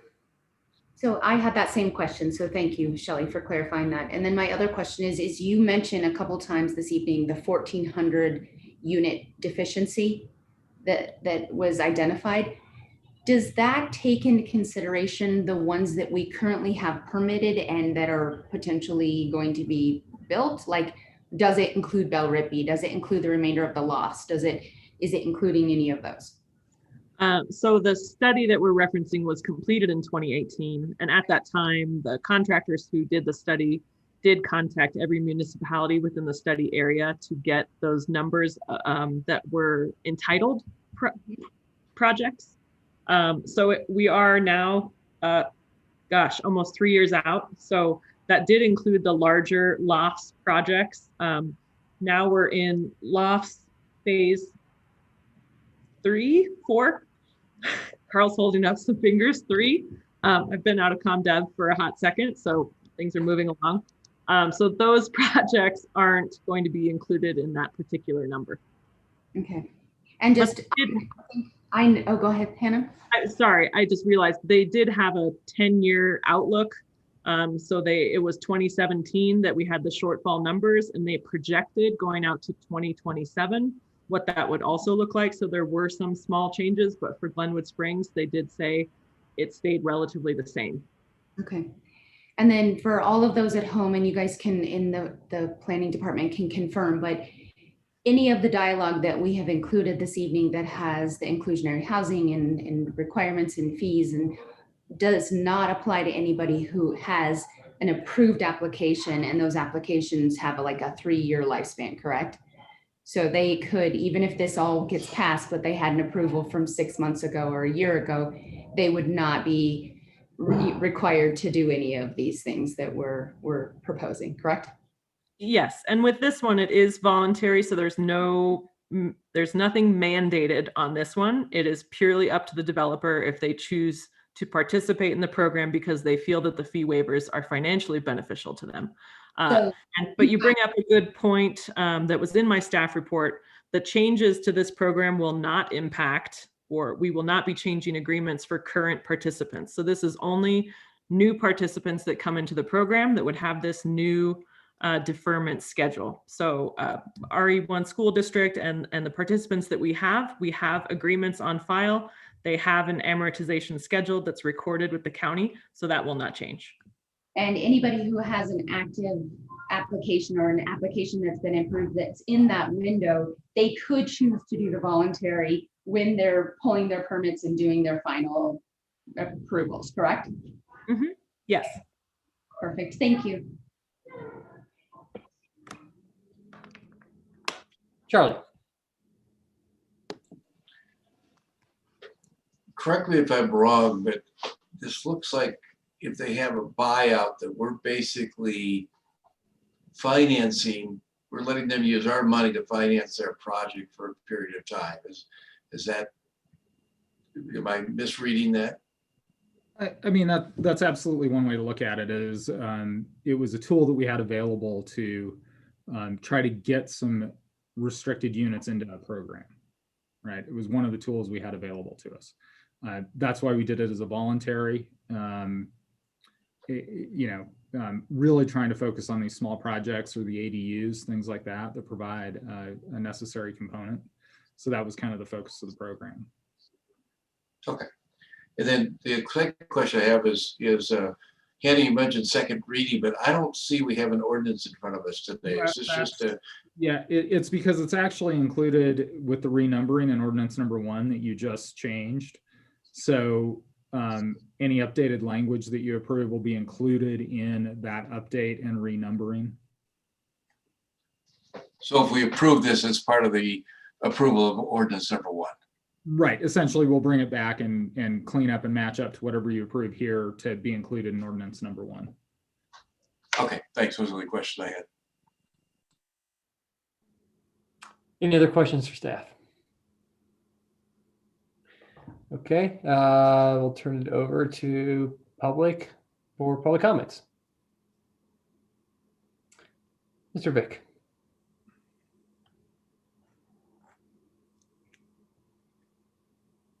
Thank you, Mr. Mayor. My comments are kind of similar to what we had before. And I do have a question. It's maybe I just missed it, but what properties would this actually affect that aren't being affected by the mandated ordinance that you just passed? Does it have to do with the definition of the city limits versus the 81601 zip code, or properties that have already been approved but not built? If you could clarify that, that would be great. And I'll just reiterate briefly that the economics still don't work. As Hannah pointed out, one of the problems with the existing ordinance or voluntary program is that the financial cost, that the financial benefit for the builder does not make it feasible to do this. And fiddling with a depreciation schedule and worrying about if one line dips below another one slightly is not going to fix that. Do the math. You expect a builder to come in, and in exchange for giving him a few $1,000s of breaks, that he is going to give up hundreds of $1,000s per month on rent. How many times do I have to explain this to you? It doesn't work. And lastly, I just kind of like to say, cry me a river. You know, you live in a nice place, you pay the freight. I've worked in a lot of places all over the world. And have any of you ever been to New York City or LA? It's a rhetorical question. They don't fix those problems with voluntary programs like this or mandated programs like this. Supply and demand fixes the problem. When I worked there, I was pretty well paid. I was working on Wall Street and I had to live 2 hours away.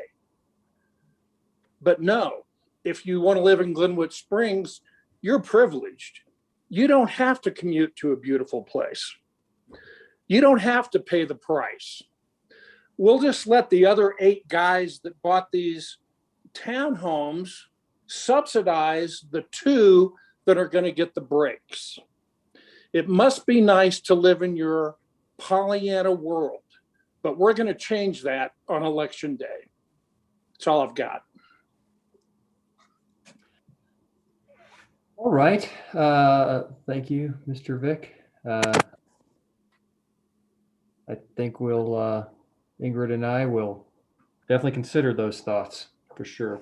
I have been to LA and New York, and I understand that actually New York and LA, and I've invested in the state of New York as well as an investor. And I can tell you that rent control absolutely exists in both of those areas, and both of those cities are actually somewhat famous for their rent control. So I have been to those places.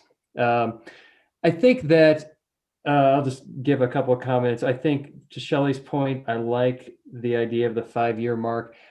I kind of, just as Gary's comments were not very kind, I don't think, but I kind of agree in some respects that I don't particularly like this program. I liked it less when the AMI at 100% was similar to what free market was. I didn't see a whole lot of value, and I did view it as a low-cost loan that as soon as rent prices shot up, anybody would just opt out of. So, essentially we were giving a developer some decent financing off the get-go, and they would then, after 2 or 3 years, rent prices appreciated, and they would be able to opt out and probably pay the $5,000 opt-out fee with an 18-month payback. So I don't really see this as adding a whole lot to our long-term inventory.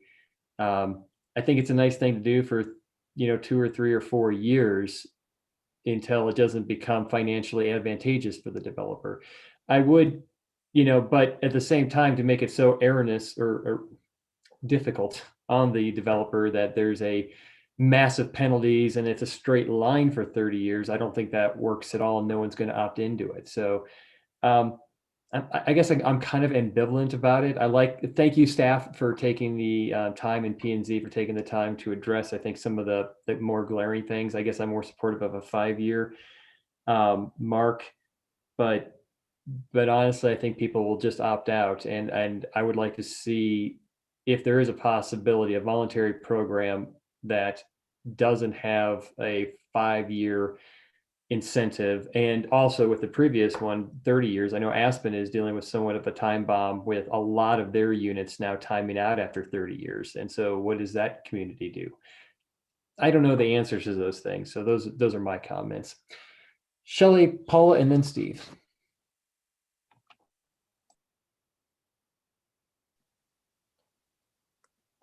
I guess I will go ahead and make a motion just to start off my conversation that we accept the changes to the code to 070-040-120 for the amendments to the voluntary deed restriction program, with the findings in the staff report, and with the change that we push that out to the 5-year mark for no depreciation, and then drop off at the 20%.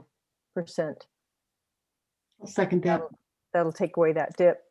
And I would just like to make one comment in response to what we're seeing, and the data that Hannah showed is there are actually people in the community and businesses in the community that care enough about their employees and the quality of life and want to keep employees. They're willing to build housing that can assist their employees stay in the area. One example is the school district that has done that, and they passed a bond issue where they were able to do that in each of the communities that they work in. We have another example of a large employer in town who's currently under construction to build a project that will have housing for some of his employees. This program gives incentive to do that. And I think it helps us build workforce housing. It helps employers to offer that benefit to their employees and keep residents and have their employees be able to live in the town and not have to commute 45 minutes to an hour and a half to get to work every day. So I think this program is valuable in that way. It doesn't meet all the needs, but I think especially in concert with the inclusionary housing that we are in the process of adopting from earlier tonight, they can work hand in hand and meet some of the needs in the community. So I'd like to see this move forward. Thanks. Thanks, Shelley. Paul? Just similar to what Shelley said, I think this, number one, offers us a little bit more guarantee that some of this inclusionary housing or this housing that's available through these waivers will be here for a little bit of longer time. But the other thing is, I hear anecdotally and also through the examples that Shelley gave that there are people that want to do this, and it not only is something that they want to do for their employees, but sometimes it makes a difference on somebody putting an ADU in their backyard to have that opportunity. So I think this is just one more way that we can put something on the table going here. Here's a way we can help you out, and it helps the city out. It helps all of us out. So that's why I would support making this change and keeping this program in place. Thanks, Paul. Steve, I'm very interested to hear your comments on this, having taken advantage of this. Are you? The only thing I want to, I guess, is throw a little background. I don't think 3 years, 5 years. I hate to make anything any more cumbersome than it already is, because we're really trying to, the easier it is, the more people will buy in. The more difficult it is, the fewer people will. I've tried a number of times to talk people into this program on projects that we've built over the years, and it hasn't always gone so smoothly. However, I would say that, I've been involved in 20% of the units that we have on the books right now. This program was not designed for large scale apartment houses. We never contemplated that the big out of town money would come in and like this program, because it's just too cumbersome for them.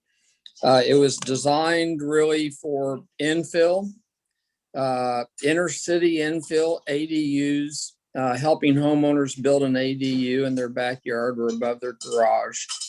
And I think it's worked pretty well. We were hoping, and maybe it will someday get to the point where we actually add 100 units. And looks like we're almost halfway there in the few years that it's been in place. In regards to the 81601, I know that's not controversy, but I would like to give a little background to it. The conversation at the time that we put this together was that one of our largest two of our larger employers is Holy Cross Electric and Gould Construction. And it's actually between Cattle Creek and Glenwood. There is a lot of employees there that live in Glenwood. So that's why we included 81601. People that work up at Sunlight Ski Resort, they think they live in Glenwood Springs. So that's about all I've got to say about that, I guess. I don't really care one way or another whether you change it to 5 or 3 or I think that obviously when you go to sell the property, we lost 4 units in there because the property sold, and the new buyer didn't want anything to do with the program. So that's the price you pay. Thanks. Steve, Yep. Just real quick, when you've talked to other people that you've been worked on as a builder for other people, what's their hesitation when you're talking to them and explaining your experience?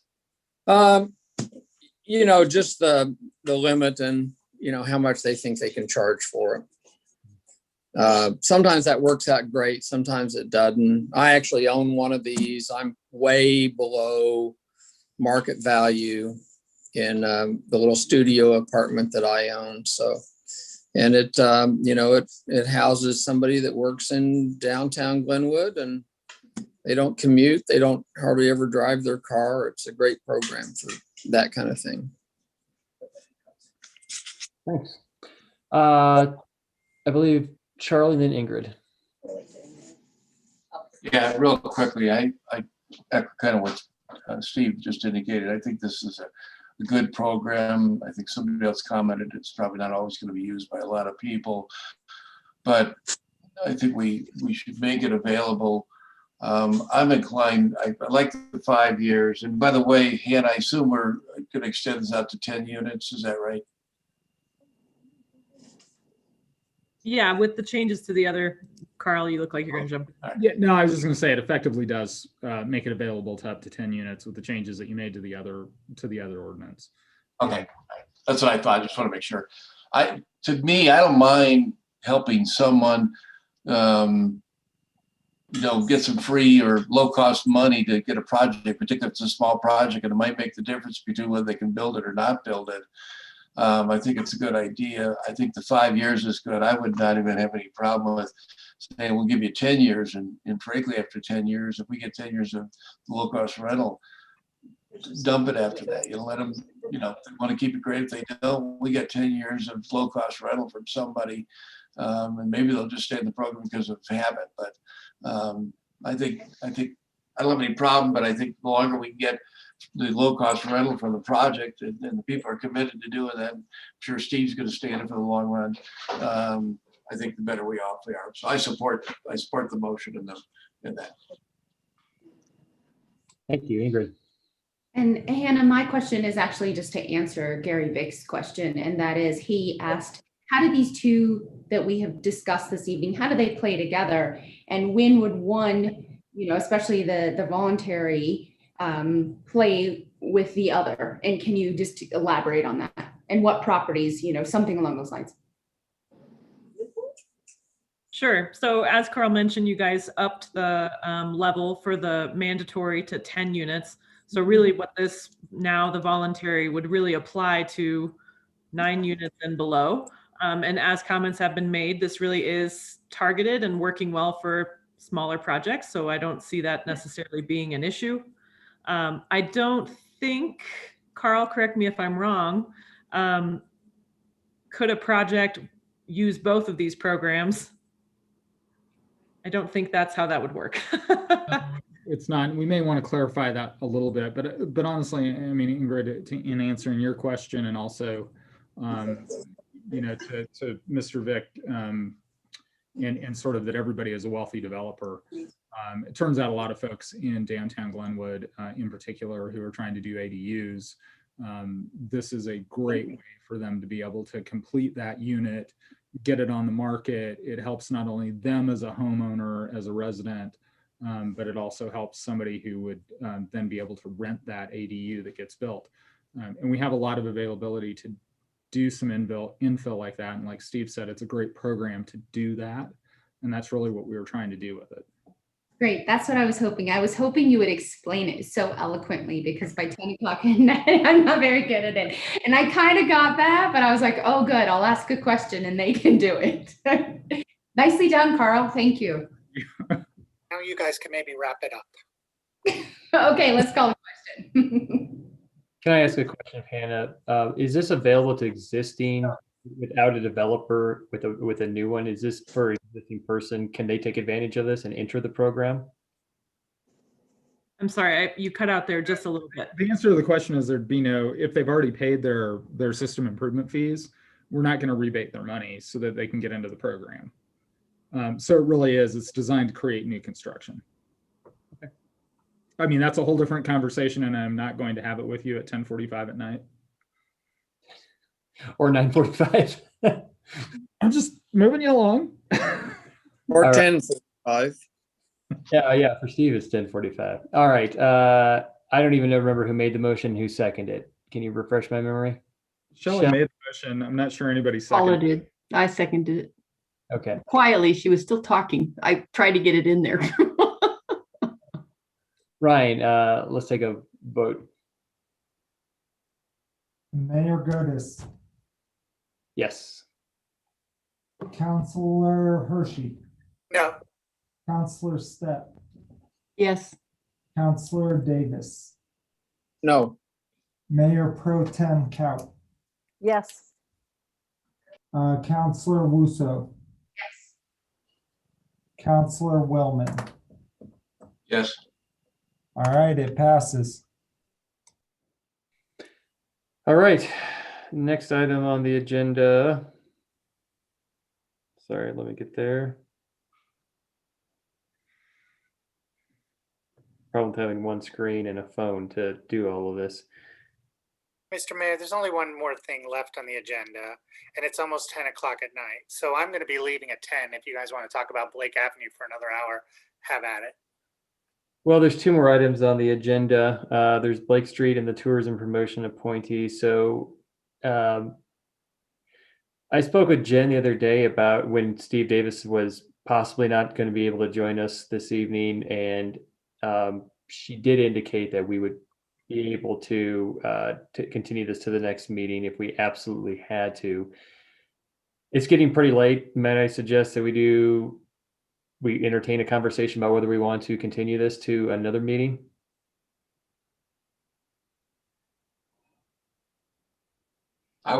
My comment would be as it's up to the council what they want to do. We know we've had Jessica Bowser in the waiting room for 3 hours to make a presentation. This is the second time. But if we put this on as the first item on the next agenda, the first action item, or close to the first action item, because that's what happened last time. We got to the end and we didn't get to it. So I guess I'll take that back. Steve wasn't available the last time, so we continued because he was not available at all at that time.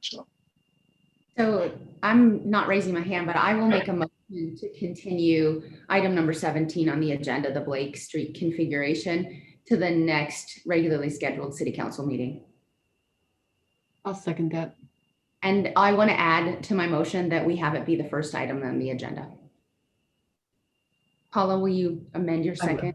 Okay, Yeah. cool. All right. All those in favor signify by saying aye or raising your hand. Aye. Aye.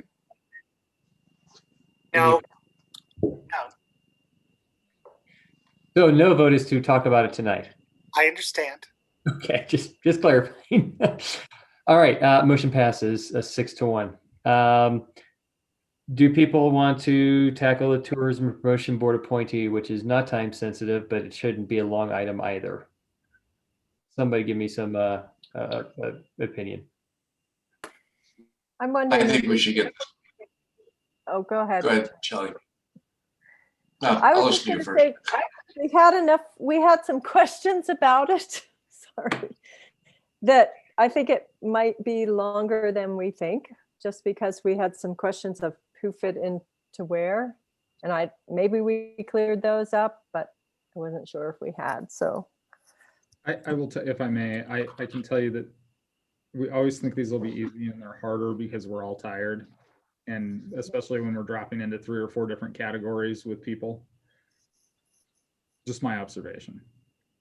And I also felt like there were a few questions that we were going to discuss tonight that we didn't discuss this afternoon. So that'll lengthen it as well, just to put that out there.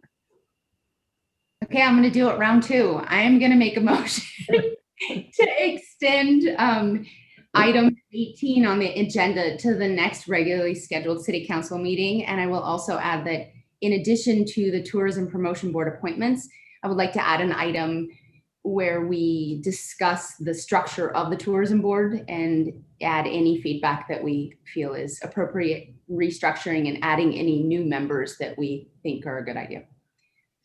But your hand wasn't up. I know, because I went off, I was like, totally, I was like 10 o'clock, I'm going bold. Anybody want to do a second? I'll do Go a on second. the road. I'll do a second. Motion by Ingrid, seconded by me. All in favor signify by saying aye or raising your hand. Aye. Steve has his hand up. Oh, I'm sorry, Steve. No, it's okay. I was up to make a motion. Oh, okay. Somebody stole it from me. I fully stole I'll it. take it down. It was a gift to you. I know you're tired and cold and you need to find some shelter for the night. And dirty. Oh, dear. All right. I think motion passed unanimously. Was there any nays on that? No. Okay. Report from city administration. Nothing. Deborah? Carl? No. Any correspondence incoming, outgoing? No. I'll entertain a motion to adjourn. Make a So motion moved. to adjourn. Okay, that's about a unanimous, and I will second my own motion. Never mind. It's a second by Steve Davis. All in favor, say aye. Aye.